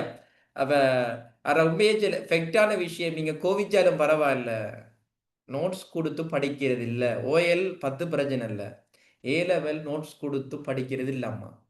அது போட்டியாகும். நாளைக்கு நீ நோட்ஸ் கொடுத்த பிள்ளையே உனக்கு போட்டியா வரும். கஷ்டம் நோட்ஸ் கொடுக்க போறான். அதுல மே லெவல் ஹிஸ்டரி நோட்ஸ் எல்லாம் கடும் கஷ்டம், எடுக்கவே இல்லை அங்கேயும். சரியா? அதனால தான் சொல்றேன், டோன்ட் ஷேர்னு போடுறேன் நான் உங்களுக்கு. நான் சரி, நான் உங்களுக்கு தாரணே எல்லாம் டூடு மடிச்சு அடிச்சு. Right, okay. அப்ப பிரச்சனை ஒன்றும் இல்லை பிள்ளைகள். இப்ப வரலாற்று நீங்க இன்னைக்கு பெருசா இன்னைக்கு எதுவும் பார்க்க போறல, இந்த யூனிட்ல பெருசா ஒன்றும் இல்லை. இந்த மூலாதாரம் என்னன்னு தான் நான் கதைக்க போறேன். அதை இந்த பாடத்துல அறிமுகத்தை தான் சொல்ல போறேன் இன்னைக்கு. வரலாற்று மூலாதாரங்கள் என்றா என்ன? அதாவது மூலாதாரங்களுக்கு ஆங்கிலத்தில் சொல்லுவாங்க சோர்ஸ் என்னுவாங்க. சோர்ஸ், மூலாதாரம். அதாவது ஒரு தகவலை நம்ம அறிஞ்சு கொள்ளணும் என்று சொன்னா, ஒரு ஏதாவது ஒரு விடயத்தை பத்தி நம்ம தெரிஞ்சு கொள்ளணும் என்று சொன்னா, அதை இப்படியெல்லாம் தெரிஞ்சு கொள்ளலாம். அதை தெரிஞ்சு கொள்ற வழிமுறைகள் என்ன? அந்த குறித்த விடயத்தை பற்றி நாம் தெரிந்து கொள்ளக்கூடிய வழிமுறைகள் எல்லாம் மூலாதாரம் தான். யாதாயினும் ஒரு விடயத்தை பற்றி அறிந்து கொள்ள அல்லது தெரிந்து கொள்ள உதவுகின்ற முதன்மையான ஆதாரங்களை சொல்லுவோம், அந்த எவிடன்ஸை சொல்லுவோம் மூலாதாரம். உதாரணமா சேர்றீங்க உண்மையா 2027 வச்சுக்காரங்க எனக்கு தெரியா, இந்த கிளாஸ் ஜாயின் ஆகினா தெரியும். எங்கட ரெண்டு ஒரு புள்ளியிலேக்கு என்ன தெரியாது, இல்லை 2 புள்ளி இருக்குது, 7க்கு வந்தாலும் அந்த புள்ளியிலேக்கு என்ன தெரியும். சரியா? தெரிகிறார் நம்ம ஊர்ல ஹிஸ்டரியில் ஸ்பெஷல் செஞ்ச சேர்வு தெரியாருன்றது அந்த புள்ளியிலேக்கு இது வரைக்கும் தெரியாது. ரைட். இப்ப இந்த மூலாதாரங்கள் என்றதை நான் என்னோட கனெக்ட் பண்ணி சொல்றேன். இப்ப சேர் ஆறுன்னு தெரியா, சேர் எங்க பிறந்தார், எங்க வளர்ந்தார், சேர்ற அப்பா யாரு, அம்மா யாரு என்று தெரியா. சேரை பத்தி தெரிஞ்சு கொள்ளணும். என்கிட்ட கேட்காம என்ன தெரிஞ்சு கொள்ளணும். அதுக்கு எனக்கு ஒரு சோர்ஸ் எதுவும் இருக்கா? உனக்கு எதுவும் சோர்ஸ் இருக்கா? யோசிச்சு பாருங்க. நான் சொல்லாமலே என்னை பத்தி நீங்க தெரிஞ்சு கொள்ளக்கூடிய ஒரு முதன்மையான ஒரு ஆதாரம் இருக்கு உங்கள்ட்ட. ஓ சார், உங்களோட ஜூம் போஸ்டர். ஜூம் போஸ்டர்ல என் வாப்பாட பேர், என் உம்மாட பேர், நான் பிறந்த ஆண்டு எல்லாம் போட்டிக்கணுமா? இல்ல சார், உங்களை பத்தி தெரிஞ்சுக்கிறதுக்கு. என்னை பத்தி என் வாழ்க்கை குறிப்புகளை தெரியும். என் வாழ்க்கை குறிப்புகள், என் அப்பா, என் அம்மா, நான் பிறந்த ஆண்டு கண்டுபிடிங்க. அம்மாரா என்ன யோசிக்கிற? கிரேட் 6 காரஞ்சல்றான், என்ன 8 காராக சொல்றீங்க? உங்களோட பேச்சு ஃபேஸ்புக். ஐயோ ஐயோ, ஃபேஸ்புக் இல்லம்மா, சுயசரிதை. நான் என்ன பத்தி நான் ஒன்றும் எழுதல. மகாத்மா காந்தி எழுதினார் சத்திய சோதனை. ஐயா எங்கட அப்துல் கலாம் எழுதினாங்க அக்னி சிறகுகள். சரியா? நான் ஒன்றும் எழுதல அப்படி, அந்த அளவுக்கு நான் பெரிய ஆள் இல்லை. சரியா? என்ன பத்தின பிசி பர்த் சர்டிபிகேட், பிசி எடுத்த இருக்குமா? எல்லாம் இருக்குமா? சிமர் பிசி எடுத்த எல்லாம் இருக்குமா? ஓல் டீட்டெயில் இருக்குமா? பிறப்பு சான்றிதழ். அப்ப பிறப்பு சான்றிதழ் உங்க எல்லாருக்கும் பிறப்பு சான்றிதழ் இருக்கணும். சோ உண்மை பற்றிய முதன்மையான ஆதாரம் எதுன்னு கேட்டா நீங்க சொல்லுவீங்க ஃபேஸ்புக்கை சொல்லுவீங்களா? அப்படி சொல்லலாமா? ஃபேஸ்புக்கில் எல்லாரும் எல்லாத்தையும் கொண்டு போடுறல. பிறப்பு சான்றிதழ் தான் உன்னை பற்றிய தகவல்களை சொல்லக்கூடிய ஒரு மூலாதாரம். அது ஒரு ஆதாரம் உன்னை பத்தி. சரி, உங்களோட குடும்பத்தை பத்தி நான் அறியணும். நான் கேட்கிறேன், இப்ப நம்ம எல்லாரும் நம்மளோட குடும்பத்தை பத்தி அறியணும். உதாரணமா யாராவது எடுப்புமா வந்து நுஸ்லாட வாப்பாட பேர் என்ன சொல்லுங்க? அவன் டக்குன்னு சொல்லுங்க. அப்துல் ரஹ்மான். அப்துல் ரஹ்மான். அவங்களோட வாப்பாட பேர் சொல்லுங்க. ஃபக்கீர் முஹைதீன். அவரோட வாப்பாட பேர் சொல்லுங்க. தெரியா சார். சரி, எப்படி தெரிஞ்சு கொள்ற? வாப்பாட்ட கேக்குறேன். அப்ப அந்த வாப்பான்றவர் யாருங்க? மூலாதாரம். அந்த வாப்பான்றவர் மூலாதாரம், அந்த அப்பா என்றவர் இங்க மூலாதாரம். ஏன்? அவரோட குடும்ப வரலாறு அறியறதுக்கு உதவுறாராப்பா. நாட்டுற வரலாறு அறியறதுக்கு இல்ல அவர் மூலாதாரம். அவரை வச்சு கொண்டு நம்ம நாட்டுற வரலாறு அறியலாமா? இந்த குடும்ப வரலாறு அறியலாம்.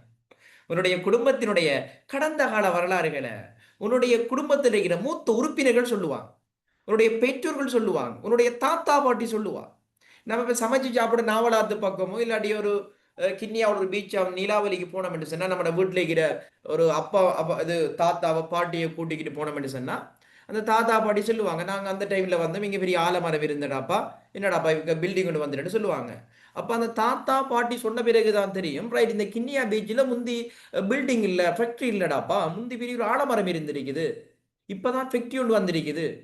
அப்ப எங்களுக்கு தெரியா அவனது ஒரு ஆலமரம் இருந்து தெரியா, நாங்கட பாட்டிக்கு தெரியும், பாட்டி சொல்றா, அவன் அந்த டைம்ல வாழ்ந்தவன். சோ அவ ஒரு மூலாதாரம், ஒரு ஊர்ற வரலாறு அறியணுமெண்டா. இப்ப எங்கட ஊர்ல ஒரு பெரிய பள்ளி ஒன்று இருக்கிறப்பா, கிழக்குலேயே பெரிய ஜும்மா பள்ளி வாசல் எங்கட புத்திலாம் கிடக்குது ஈஸ்டர்ன்லே. அதுல மினார் வச்சு கணிக்கிறாங்க, மினார் பிரிஸ்ட். அப்ப ஆனா உண்மையா அந்த பள்ளி சின்ன பள்ளியா தான் இருந்தது ஃபர்ஸ்ட்டுக்கு. அது இப்ப இருக்கிற பள்ளிக்கு தெரியாது. நான் என்ற மாறு வயசு படியும் தான், சின்ன ஒரு பச்சை கலர் பள்ளி. ஆனா அந்த இப்ப பெரிய பள்ளி, இப்ப பெரிய பெரிய மினார் ஒன்று இருக்கு, பெரிய பள்ளி. இப்ப இருக்கிற பள்ளிக்கு தெரியும் உண்மையா அந்த பள்ளியில் நினைச்சிருக்க ஆரம்பத்துல இருந்து அப்படித்தான் இந்த பள்ளி என்று. அந்த பள்ளிக்கு முன்னுக்கு ஒரு ஒரு தாத்தா ஒருத்தர் இருக்கிறார், ஒரு கிரேட் ஃபாதர் ஒருத்தர் இருக்கிறார், ஒரு 70 வயசு அவருக்கு. நீங்க யாராவது புத்திர் புள்ளி இந்த போய் கேளுங்க, இந்த பெரிய பள்ளியில வரலாறு கேட்டா சொல்லுவார், அது சின்ன பள்ளியா இருந்துச்சு, கிடுகு மூளை மாத்தான் ஃபெஸ்டிக் இருந்துச்சு, பெரிய வசதி வாய்ப்பு இல்லை அப்படி சொல்லுவார். சோ ஒரு ஊரின் கடந்த கால வரலாறுகள் அறியறதுக்கு அந்த ஊர்ல இருக்கிற மூத்த உறுப்பினர்கள் கிராம சேவகர் பதிவேடுகள் எல்லாம் உதவி செய்யும். ஜிஎஸ் பதிவேடுகள் எப்படி சரி ஊர்ற வரலாறு அறியலாம். 2010 நீ பிறந்துட்டாய், சரி 1990 இருக்கியா, நீங்க இருக்கிறீங்களா? 27 பேஜ்காரர், நீங்க 1990 உலகத்தில் இருக்கீங்களா? இருக்கீங்களா? 1900 ரைட். அகழ்வழி பாக்குறா, அகழ்வழி இருக்கிற ஏரியாவில் 1990 நீர்கொழும்பு அந்த பகுதியில 1990 உண்மையாவில் அந்த டைம்ல அந்த பகுதியில எத்தனை பெண்கள் வாழ்ந்தாங்க, எத்தனை ஆண்கள், எத்தனை குழந்தைகள், எத்தனை பேர் வறுமக்கோட்டுக்கு கீழே வாழ்ந்தாங்க, எத்தனை பேர் கர்ப்பிணிகளா இருந்தாங்க, எத்தனை பேர் விதவைகளா இருந்தாங்க, எத்தனை பேர் ஓட் லிஸ்ட்ல இருக்கிறாங்க, எத்தனை பிள்ளைகள் இருக்கிறாங்க, எத்தனை அநாத பிள்ளை, இந்த டீட்டெயில் எல்லாம் அகழ்வழி பெற்றுக்கொள்ளணும் என்று சொன்னா அகழ்வழி என்ன செய்யணும் தெரியுமா? நீங்க 1990 உங்களோட ஜிஎஸ் பிரிவுக்கு போய், இப்போ புது ஜிஎஸ் இருந்தாலும் 1990 ஜிஎஸ் கலெக்டர்ஸ் அந்த பதிவுகள் பெரிய அலுமாரியில தூசு தட்டி போய் கிடக்குமா இல்லையாமா? கிடக்குமா? இருக்கும் சார். நிச்சயமா இருக்கும், இருக்கும் நிச்சயமா. இல்லாட்டி பிரசிடென்ட் வந்து ஆப்படிச்சிடுவார். சரியா? அப்ப அப்ப அந்த கிராம சேவகர் பதிவேடுகள் என்றது ஒன்று ஊரின் கடந்த கால வரலாறுகள் அறியக்கூடிய மூலாதாரம். சரி, எனக்கு வரலாறு இருக்கின்றீங்க, என் பிறப்பு சான்றிதழ் உன்னுடைய நண்பர்களை கேட்டா சொல்லுவாங்க, உன் அயலவர்களை கேட்டா சொல்லுவாங்க, உன்னை பத்தி நீ நல்லா இருந்தா நல்லா சொல்லுவாங்க, நீ கூடாம இல்லாட்டி கூடான்னு சொல்லுவாங்க. உன் அயலவர்களும் ஒரு மூலாதாரம் தான், உன் டைப் எப்படின்னு சொல்லுவாங்க. நாண்டு போனதும் ஒரு அக்காவுக்கும் தங்கச்சி எப்படி சண்டை, முந்தி அந்த இது ஒன்று இல்லை, அந்த தூண் ஒன்று இல்லை, எலும்பு இல்லை, சுவர் பூசிருக்கு. அவங்க கட்டாயம் அந்த விஷயம் சொல்லணும், எல்லா பட்சக்காரடையும் சொல்றேன் நான். அது இப்போ வந்து வழி இல்லை, கட்டி வச்சிருக்கு. என்னன்னு கேட்டா மீன் கறி கொடுக்கலையாம், அக்கா கறி மீன் கறி ஆக்கினவள், தங்கச்சி கறி கொடுக்கலையாம், அந்த மீன் சொதி கொஞ்சம் கொடுக்கலையாம், அதுக்கு அவள் பெரிய சுவரை போட்டவளும். சரியா? அப்ப இன்னைக்கு பேசல அக்கா தங்கச்சி ஒரு மீன் கறி, அதுவும் கழுத்தி மீனாம்மா. சரியா? பால் கறி ஊத்தினா நல்ல வேற லெவல் டேஸ்டா இருக்கும். அப்ப இந்த கிராமத்துல அப்ப எனக்கு வரலாறு இருக்குது, என் குடும்பத்துக்கு வரலாறு இருக்குது, என் ஊருக்கு ஒரு வரலாறு இருக்குது, கடந்த கால வரலாறுகள் இருக்குது. உங்களோட பாடசாலை, நீங்க படிச்ச பாடசாலைக்கு வரலாறு இல்லாம இருக்குமா? உங்களோட பாடசாலை வரலாறு எப்படி தெரிஞ்சுக்கிடுவீங்க சொல்லுங்க, கெட்டிக்காராகிறேன்னா. உங்களோட பாடசாலைன்னா கடந்த கால வரலாறுகளை நீங்க படிக்கிறதுக்கு ஒரு 10, 20, 30 வருஷத்துக்கு முதல் உங்களுடைய ஸ்கூல்ல, இப்போ உதாரணமா எடுப்போம், என்ன எடுப்போம் வந்து யாழ்ப்பாணம் மத்திய கல்லூரின்னு எடுப்போம். யாழ்ப்பாணம் மத்திய கல்லூரியில் முதல் மாணவன் யாரு? முதல் பெண் மாணவி யாரு? முதல் அதிபர் யாரு? முதல் ஆசிரியர் யாரு? இதெல்லாம் தெரிஞ்சு கொள்றதுக்கு என்னடாப்பா செய்யற? ஒரு புக் ஒன்று, என்ன புக் அது? பாடசாலையில் ஒரு புக் ஒன்று, என்ன புக் சொல்லுங்க அவங்ககிட்ட? எஸ், ஆங்கிலத்துல சொல்லுவாங்க லாக் புக் என்னுவாங்க, தமிழ்ல சொல்லுவாங்க சம்பவ திரட்ட புத்தகம் என்னுவாங்க. அதுல இருக்குமாப்பா எல்லாம். படிச்ச முதல் அதிபர், ஒரு புது ஆசிரியர் டிரான்ஸ்பர் ஆகி ஸ்கூலுக்கு வந்து அவர் எப்ப வந்து சேர்றார், ஒரு ஆசிரியர் டிரான்ஸ்பர் ஆகி போறார், அவர் எப்ப டிரான்ஸ்பர் ஆகி போறார், அந்த ஸ்கூல் எல்லாம் இருக்கும். சம்பவ திரட்டு புத்தகம் ஒரு பாடசாலை வரலாறு அறியக்கூடிய முதன்மையான ஆதாரம். இதை விட பழைய அதிபர்கள், பழைய ஆசிரியர்கள் எல்லாம் இருப்பாங்க. அது மட்டும் இல்ல, பாடசாலைக்குரிய கல்வெட்டும் இருக்கும். பாடசாலைக்கு போனீங்கன்னா நீங்க கண்டிருப்பீங்க, இந்த அமைச்சர் வந்தார், இந்த அமைச்சர் வந்து இந்த லேபர் திறந்து வச்சார். ரைட், பந்துல குணவர்தன கல்வி அமைச்சர் பந்துல குணவர்தன அவர்களுடைய தலைமையில் என்ன பாராளுமன்ற உறுப்பினர் என்ன ரவுஃப் ஹக்கீம் அவர்களால் இந்த விஞ்ஞான ஆய்வு கூடம் திறந்து வைக்கப்பட்டது என்று ஒரு உயர போட்டு ஒரு பொறிப்பொண்டு இருக்குமா? ஒரு ஸ்கூல்லையும் இருக்குமா? அப்படி ஆ இல்லையாடா உங்களுடைய ஸ்கூலில் அப்படியானதுகள்? ஒரு லேபர் திறந்து வச்சது, ஒரு லைப்ரரியை ஓபன் பண்ணி வச்சது, ஒரு அமைச்சர் வந்து, ஒரு மினிஸ்டர் வந்து, ஒரு எம்பி வந்து, அதை பத்தி அப்படி காணலையா நீங்க உங்களுடைய ஸ்கூல்கள்ல? ம் எங்களுடைய ஸ்கூல்ல இருக்குது. எங்கட லைப்ரரியை திறந்து வச்சது முஸ்லிம் காங்கிரஸ் லீடர் ரவுஃப் ஹக்கீம் திறந்து வச்சாருண்டு. அங்க கல்வெட்டு ஒன்று பொறிச்சு வச்சிருக்கு. எங்களுடைய ஸ்கூல்ல லேப், எங்கட பொத்தியில் சென்டர் கூட லேப் ஒன்று இருக்குது.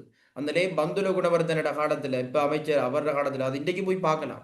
பந்துல குணவர்தனோட காலத்துல அது அவர் கல்வி அமைச்சர் இருந்த மஹிந்த ராஜபக்சோட கவர்மெண்ட்ல அப்ப இருந்தது. அப்ப நீங்க இப்பயும் புள்ளி போல பார்க்கலாம். அந்த பாடசாலைக்குரிய கல்வெட்டு, பாடசாலைக்குரிய சஞ்சிகை. இப்ப கல்முனை ஜாகிராவெடுத்தா இந்த ஜாகிரா சஞ்சிகை அடிச்சு கொண்டிருக்கும் ஒரு மாசம். அதுல என்னென்ன போடுவான்னு சொன்னா, அந்த பாடசாலையில இல்ல விளையாட்டு போட்டி நடந்தா அந்த இல்ல விளையாட்டு போட்டியில வெற்றி பெற்ற ஹவுஸ் என்ன, மீனா ஹவுஸ், சரபா ஹவுஸ், சபா ஹவுஸ். மீனா ஹவுஸ் தான் வெற்றி பெற்றது, சபா ஹவுஸ் 2வது பிடிச்சது. அந்த இல்ல விளையாட்டு போட்டியில, அதாவது ஒரு போட்டி, அந்த ஸ்கூல் வந்து ஏதாவது ஒரு மாகாண போட்டியில கடந்து கொண்டு வெற்றி பெற்றா, ஐலண்ட்ல வெற்றி பெற்றா, அதுல ஒரு பொடியன் ஒரு ஒலிம்பியாட்ல போய் வெற்றி பெற்று, அது சம்பந்தமான விஷயங்கள் அவங்களோட பாடசாலை செஞ்சுட்டு சொல்லுவாங்க. அந்த பாடசாலையோட சஞ்சிகை, பாடசாலையோட பத்திரிகை, பாடசாலைக்குரிய கல்வெட்டு எல்லாம் பாடசாலையின் கடந்த கால வரலாறு பற்றி அறியக்கூடிய மூலாதாரம். அந்த பாடசாலையோட பழைய அதிபர், பழைய ஆசிரியர். இதையும் விட நீங்க சில மேசைகளை பார்த்தீங்கன்னு சொன்னா, சில மேசைகள் இந்த மிக்சடு ஸ்கூல்கள் மேசையில பாத்தீங்கன்னு சொன்னா, புதுசா போற பிள்ளைகள், நீங்க இப்போ ஸ்கூலுக்கு போகக்குள்ள பாத்தீங்கன்னா, புது ஸ்கூலுக்கு ஜாயின் ஆகிறீங்க டேல, நீங்க 6 to 11 படிச்ச ஸ்கூல் இல்லாம புதிய ஸ்கூல்ல போறீங்கடா, அங்க ஒரு மிக்சடு ஆண் பெண் பாடசாலை சொன்னா நிச்சயமா எப்படி இப்ப சல்மான் என்று போட்டு, ஒரு ஹாட்டின் ஒன்று போட்டு சல்மான் போட்டுரு. என்ன இது ஒரு பொறிப்பு, இது ஒரு பொறிப்பு. கவராயத்தை எடுத்து சல்மான், ஒரு பெரிய ஒரு ஹாட்டின், ஒரு இதயம், கீழுக்கு சல்மா, சல்மான். இது ஒரு பொறிப்பு, கடந்த காலத்துல விடப்பட்ட ஒரு எச்சம். இதன் மூலம் அறிஞ்சு கொள்ளலாம் பாடசாலை வரலாறு. எப்படி அறிஞ்சு கொள்ற? குறித்த காலகட்டத்தில் என்ன நடந்திருக்குது? குறித்த காலகட்டத்தில் நடந்திருக்குது ஒரு காதல், ஒரு மோதல், ஒரு இல்தகசையா, தளபதி சொல்ற மாதிரி ஒரு இல்தகசையா நடந்திருக்குது. யாருக்கும் இடையில?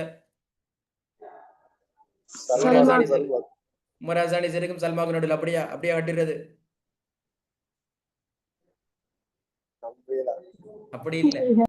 அப்படி இல்ல. தெரியும் தானே, நான் வந்து கோகுலத்து கண்ணன் அம்மா. தெரியும் தானே, நான் ஒரு கோகுலத்து கண்ணன். தெரியும் தானே கோகுலத்து கண்ணன்டா? புள்ளியில தெரியும் தானே, தமிழ் புள்ளியில, சைவ புள்ளியில தெரியும் தானே கோகுலத்து கண்ணன் என்னன்னு அர்த்தம்?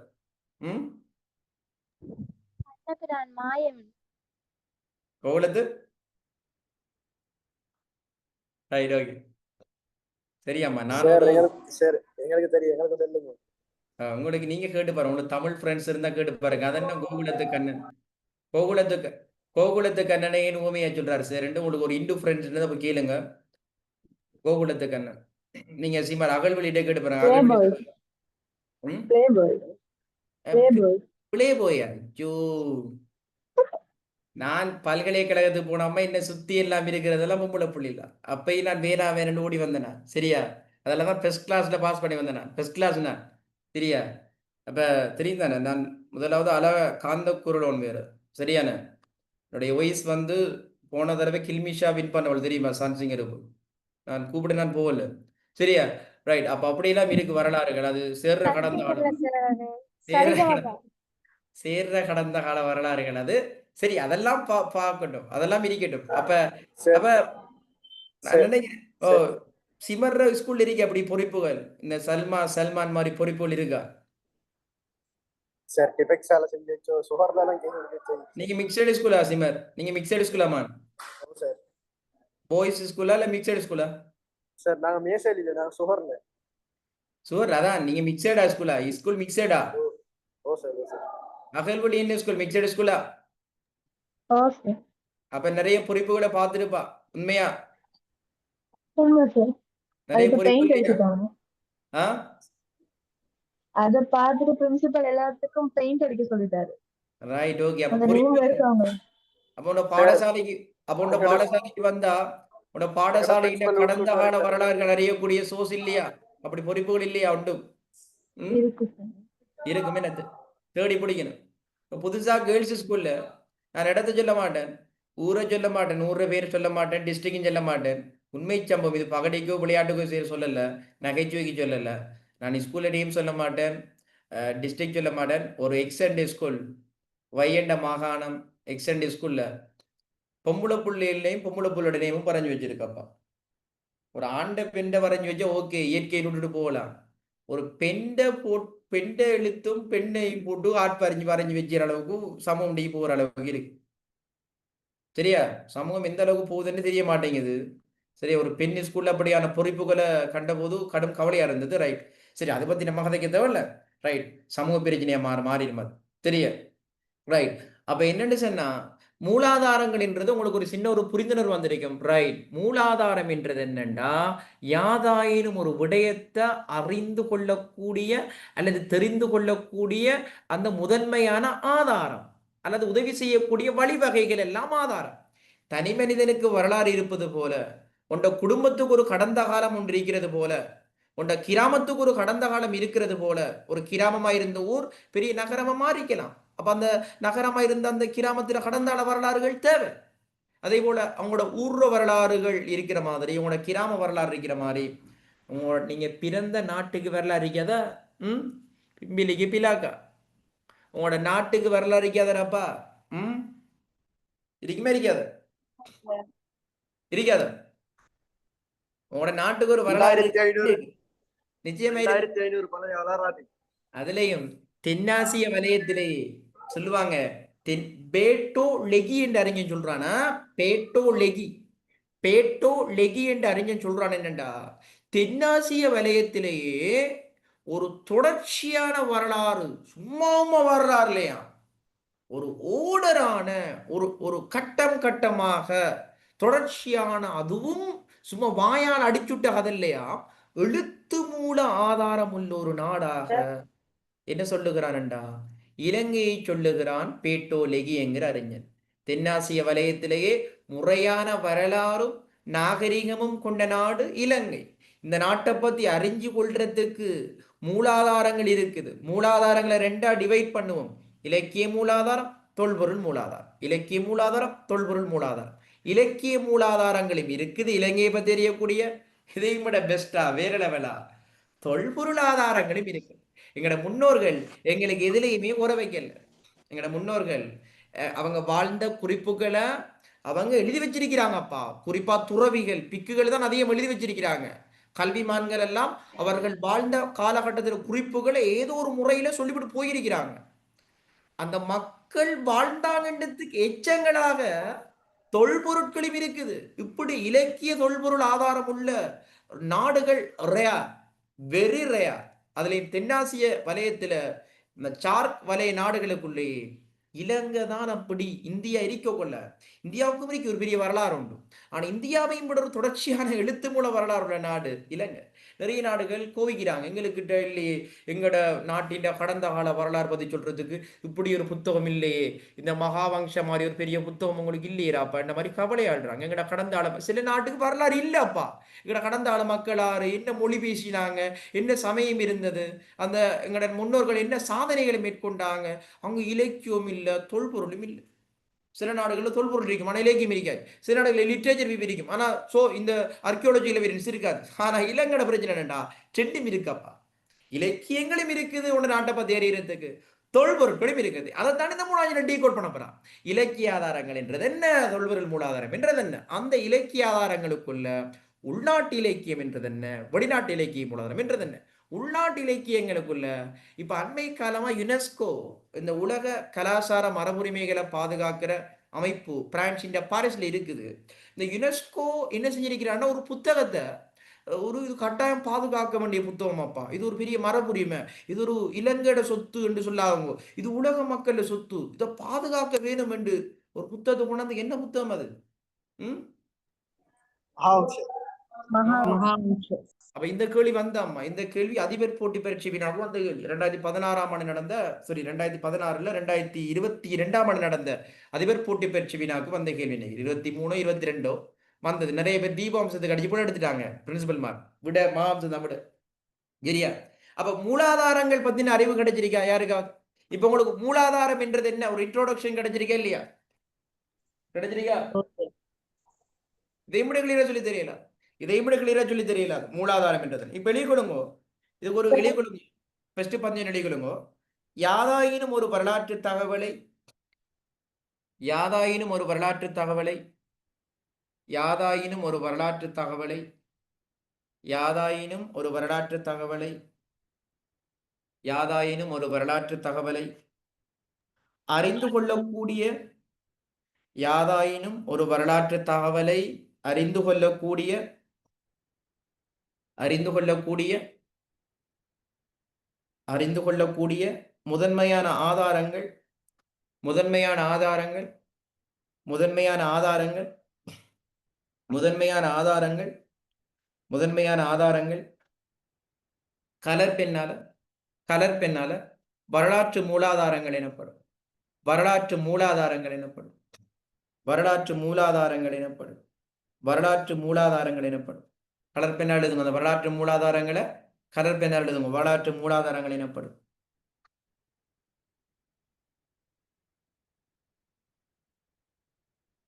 வரலாற்று நிகழ்வுகளை கட்டியெழுப்புவதற்கு வரலாற்று நிகழ்வுகளை கட்டியெழுப்புவதற்கு வரலாற்று நிகழ்வுகளை கட்டியெழுப்புவதற்கு வரலாற்று நிகழ்வுகளை கட்டியெழுப்புவதற்கு வரலாற்று நிகழ்வுகளை கட்டியெழுப்புவதற்கு மூலாதாரங்கள் இன்றியமையாதவையாகும்.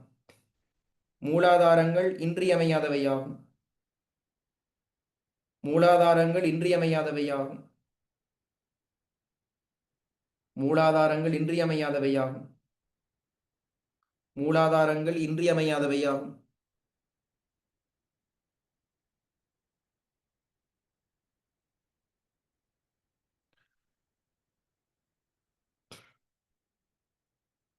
வரலாற்றை எழுதும்போது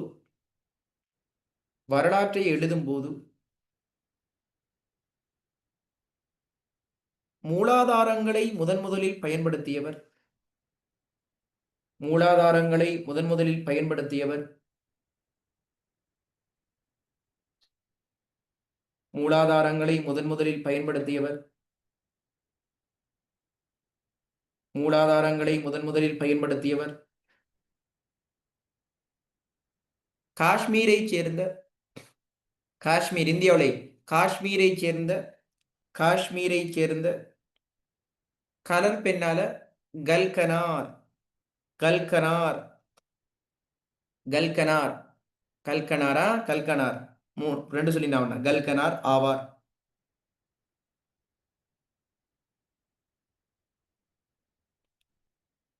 பதினாறாம் நூற்றாண்டில்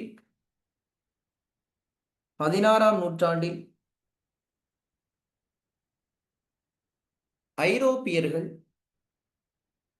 16ஆம் நூற்றாண்டில் ஐரோப்பியர்கள் மூலாதாரங்களை பயன்படுத்தி அதிகமான வரலாற்று நூல்களை எழுதினர். மூலாதாரங்களை பயன்படுத்தி அதிகமான வரலாற்று நூல்களை எழுதினர். மூலாதாரங்களை பயன்படுத்தி அதிகமான வரலாற்று நூல்களை எழுதினர்.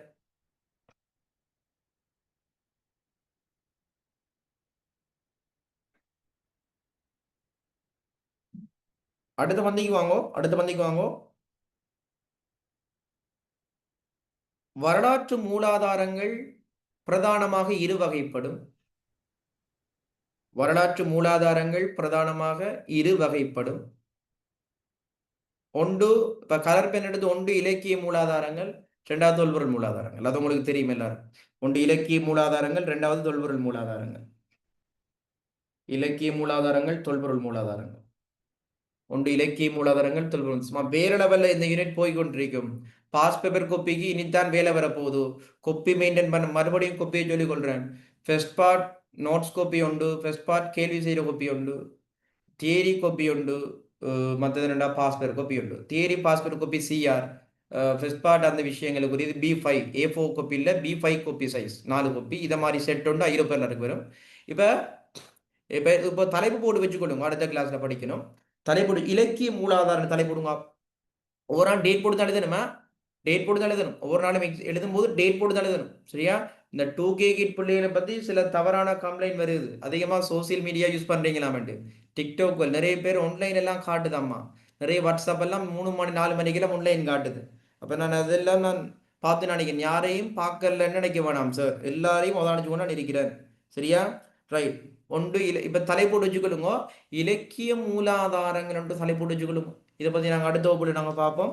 இப்போ வெஸ்பாட் கேலி உண்டு, வெஸ்பாட் கேலி கோப்பி இருங்க, வெஸ்பாட் கேலி கோப்பி இருங்க, வெஸ்பாட் நோட்ஸ் கோப்பி எடுங்க. அப்போ நோட்ஸ் கோப்பியில் ஒன்று நோட் பண்ணுங்க. இன்றைக்கு என்ன இன்னைக்கு நோட் பண்ண இன்னைக்கு படிச்சதில்ல, இந்த யுனெஸ்கோ 2024 ஒரு இப்படி இல்லைங்க, வெஸ்பாட் நோட்ஸ் கோப்பி எடுத்து 2024 ஆண்டு, கடந்த 2024 ஆண்டு யுனெஸ்கோ அமைப்பு உலக மரபுரிமையாக பிரகடனப்படுத்திய பாலி நூல். கடந்த 2024 ஆண்டு யுனெஸ்கோ அமைப்பு உலக மரபுரிமையாக பிரகடனப்படுத்திய நூல் என்று போட்டு மகாவம்சம் என்று போட்டு வச்சுக்கொள்ளுங்க வெஸ்பாட் நோட்ஸ் கோப்பியில். அடுத்தது வரலாற்றை எழுதும் போது முதலில் மூலாதாரங்களை பயன்படுத்தியவர். அடுத்த நோட், வரலாற்றை எழுதும் போது முதல்ல இந்த எவிடன்ஸ் யாரு யாரு? கல்கனார். கல்கனார். என்ன, இவர் ஒரு இந்தியா காஷ்மீரை சேர்ந்தவர். கல்கனார் தான் முதல் எவிடன்ஸை பயன்படுத்தி வரலாறு எழுதினவர். இப்ப கல்கனார் என்று போட்டு இந்த கல்கனார் எழுதிய நூல் ஒன்று அப்பா, கல்கனார் எழுதிய நூல் ஒன்று இருக்குது. அந்த நூலையும் போட்டுக்கொள்ளுங்க, இராஜத ரங்கணி. கல்கனார் எழுதின நூல் போட்டுக்கொள்ளுங்க, இராஜத ரங்கணி. என்ன நூல்? இராஜத ரங்கணி. கல்கனார் எழுதிய நூல் என்று போட்டு இராஜத ரங்கணி, இராஜத ரங்கணி, இராஜத ரங்கணி. இதுல சொல்ல போற விஷயம் போடுங்க, செய்தி என்று போட்டு, இந்த நூலின் செய்தி என்று போட்டு வசவ மன்னனின் சுரங்க வழி தொழில்நுட்பம் பற்றி கூறப்படுகிறது. இந்த கல்கனார் எழுதிய நூல்ல வசவண்ட சுரங்க தொழில்நுட்பம் பற்றி சொல்லப்படுது. எப்படி? கல்கனார் எழுதிய இந்த நூலில் வசவ மன்னனின் சுரங்க வழி தொழில்நுட்பம் பற்றி சொல்லுது. ஒரு இந்திய நூல் சொல்ற அளவுக்கு எங்கட நாட்டில் ஒரு தொழில்நுட்பம் ஃபேமஸ் ஆயிருந்திருக்கு. அதான் நீங்க விஷயம். வசவ மன்னனின் சுரங்க வழி தொழில்நுட்பம் பற்றி கூறப்படுகிறது. சுரங்க வழி தொழில்நுட்பம் பற்றி கூறப்படுது. இப்ப வெஸ்பாட் கேலி கோப்பி எடுங்க. கேலி கோப்பி எடுத்து வேறுபடும் சொல்லை தெரிவு செய்க. வேறுபடும் சொல்லை தெரிவு செய்க. வெஸ்பாட் கேலி கோப்பி ஒரு கேள்வி, ஒரே ஒரு கேள்வி தான், வேறுபடும் சொல்லை தெரிவு செய்க. வேறுபடும் சொல்லை தெரிவு செய்க. 5 கூற்று 1 தொடக்கம் 10 வரையான கீழே ரூல்ஸ் தெரியும் பிள்ளைகளுக்கு. 5 கூற்று, 5ல 1 மட்டும் வேறுபடும், 4க்கு ஒரு ஒற்றுமை இருக்கும், கண்டுபிடிக்கணும். இப்ப எழுதி கொள்ளுங்க. நம்ம பகல் செஞ்சமா கேள்வி எதுவும் பகலா இல்ல அல்லது நேத்து எதுவும் கேள்வி செஞ்சோம்? எதுல செஞ்சிடும்? அந்த கேள்வி கோப்பில மெலிக்கிறோமா? இதுக்கு முந்தின கேள்வியில் எதுவும் பிள்ளைகள் கேள்வி கோப்பில நாம எதுவும் கேள்வி எழுதிக்கிறோமா? பார்த்து சொல்லுங்க. ஓ நான் பேசுற கதைக்கு கேக்குதா சார்? ஓ கேக்குது. இவ்வளவு நேரம் மைக் வேலை செய்யல சார், அதான் கழிச்சு கொள்ளிடலாம். போன் வந்து செக் பண்ணமா, கடையில கொடுத்து போனை கொஞ்சம் செக் பண்ணி எடுத்துக்கொள்ளுங்க. சரி, இந்த எத்தனை கேள்வி எழுதிக்கிற பிள்ளைகள்? வெஸ்பாட் நோட்ஸ் கேள்வி கோப்பில கேள்வி எழுதலையே, இது வரைக்கும் எழுதலையா? 2 எழுதிக்கிறேன் சார். 2. அப்ப வாயத்தோட சொல்லணுமே. 3வது கேள்வி எழுதுங்க. 3வது கேள்வி எழுதுங்க. 3வது கேள்வி, இந்த கேள்வியோட கிளாஸ் முடிக்க போறேன். 3வது கேள்வி எழுதிக்கொள்ளுங்க. 3வது 1, 3வது 5 சொல் சொல்லுவேன். 5 சொல்லுல வேறுபடுற சொல்ல நீ தெரிவு செஞ்சு சொல்லணும். ஃபர்ஸ்ட் சொல்றால் விடையே போடுங்க செட் பாக்ஸ்ல பாப்போம். ஒன்று வரலாறு, 2வது புவியியல், 3வது இயற்பியல்,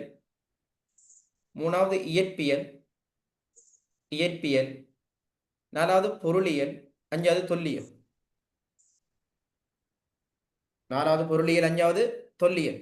இப்ப டக்குன்னு விடைய போடுங்க. 4க்கு இருக்கிற ஒற்றுமை 1க்கு இல்லையா? அந்த ஒண்டெது?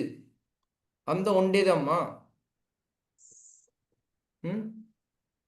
சட்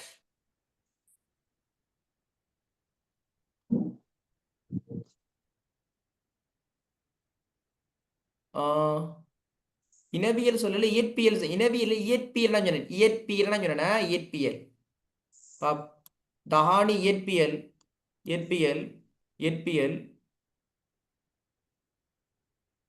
இயற்பியல். சிமர் இணையியல் சொல்லலமா, நான் இயற்பியல்னா சொன்னேன். இயற்பியல் சரி இயற்பியல் தான் விட நிறைய ஓட்டா வருது ரைட் உண்மைதான் அது இயற்பியல் தான் விட உண்மையாது சரி நீங்க சொன்ன சரியான உண்மையா என்ன ஏன் இயற்பியல் அது சைட் சொல்லுவா சரி ஏன் இயற்பியல் சொன்ன நீ சரி நான் விட போடவே இல்லை சார். நீ சொல்லலையா அப்ப சைடுன்னு காட்டுச்சு எனக்கு இல்லை சார் நான் போடல. ரைட் அப்ப விட தெரியுமா சைட்டுக்கு விளங்குது அந்த கேள்வி என்னண்டு இல்லை சார் விலங்கல்ல. விளங்கல்ல யாராவது எக்ஸ்பிளைன் பண்ணுங்க அப்போ இந்த விளங்கினாக்கள் யார் எனிவான் யாராவது ஒருத்தர் வரலாறு மற்றும் 3 ஒரு ஆள் வரலாறு ஏனைய பாடங்களுடன் கொடுத்து இனிய பாடத்துறைகளுடான அந்த என்ன அப்படி சொல்லப்படா என்ன இப்ப வரலாறு விஞ்ஞான பாடங்கள் வரலாறு யாரு காணப்படுது அந்த ஒரு விலங்கு- பாடம் தொடர்பட்டு இல்ல. என்னன்னு தானி மற்ற 4 பாடங்களும் ஜிஎம் திரவியம் சொன்ன மாதிரி 4ம் தொடர்பு மட்டும் காணப்படுது அது மட்டும் தொடர்புல இல்ல. இயற்பியலுக்கும் வரலாறுக்கும் தொடர்பு ஏன் இல்லை இயற்பியல் இயற்கை பத்தி ஆய்வு செய்யறது தான் இயற்பியல் சரியா இயற்கையிலே சரி. தோற்றம்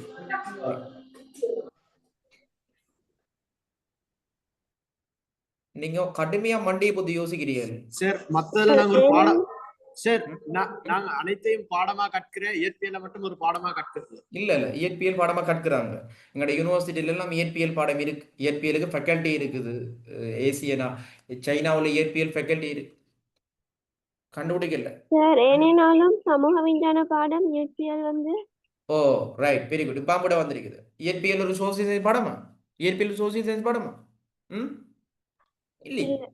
இயற்பியல் ஒரு இயற்கை விஞ்ஞானத்துக்குரிய பாடம் இந்த பிசிக்ஸ் கெமிஸ்ட்ரி பயாலஜி இயற்பியல் தாவரவியல் இதெல்லாம் சமூக பாடமாடா ம் சமூகத்தை பத்தி ஆய்வு செய்தா இந்த பாடம் சமூகத்தை பத்தி ஆய்வு செய்தா இல்லை இல்லை. அப்ப விஞ்ஞானம் 2 வகைப்படும் ஒன்று இயற்கை விஞ்ஞானம் இன்னொன்று சமூக விஞ்ஞானம் வரலாறு தொல்லியல் புவியியல் பொருளியல் எல்லாம் இனவியல் எல்லாம் சமூகவியல் எல்லாம் சமூக விஞ்ஞான பாடங்கள் அந்த சமூக விஞ்ஞான பாடங்கள்ங்கிற கேட்டகரிக்குள்ள நாங்க இயற்பியலை கொண்டு வரையலா சார் இந்த இயற்பியல் ஒரு சமூக விஞ்ஞான பாடம் அல்ல என்று சொல்லி விடைய முடிக்கிற பிள்ளை தான் கிட்டிக்கார பிள்ளை யார் சொன்னது ஹலிமாவை சொன்ன ஓ சார் வெரி குட் வாழ்த்துக்கள் மால் ரைட் ஓகே லீவ் ஆகி கொள்ளுங்க நாளைக்கு 12 மணிக்கு வகுப்பு நடக்கும் வரவு செக் பண்ணப்படும் வரவு சரியில்லாட்டி லீவ் பண்ணப்படும் சரியா வேற எங்கேயாவது போய் படிச்சு கொள்ளலாம் சரியா நான் அந்த ஆள் இல்லை நீ விளையாடி திருறால் நான் இல்லை ரைட் ஓகே லீவ் ஆகும் 3rd இயர் கிளாஸ் போகிறேன் Thank you, sir. ஓகே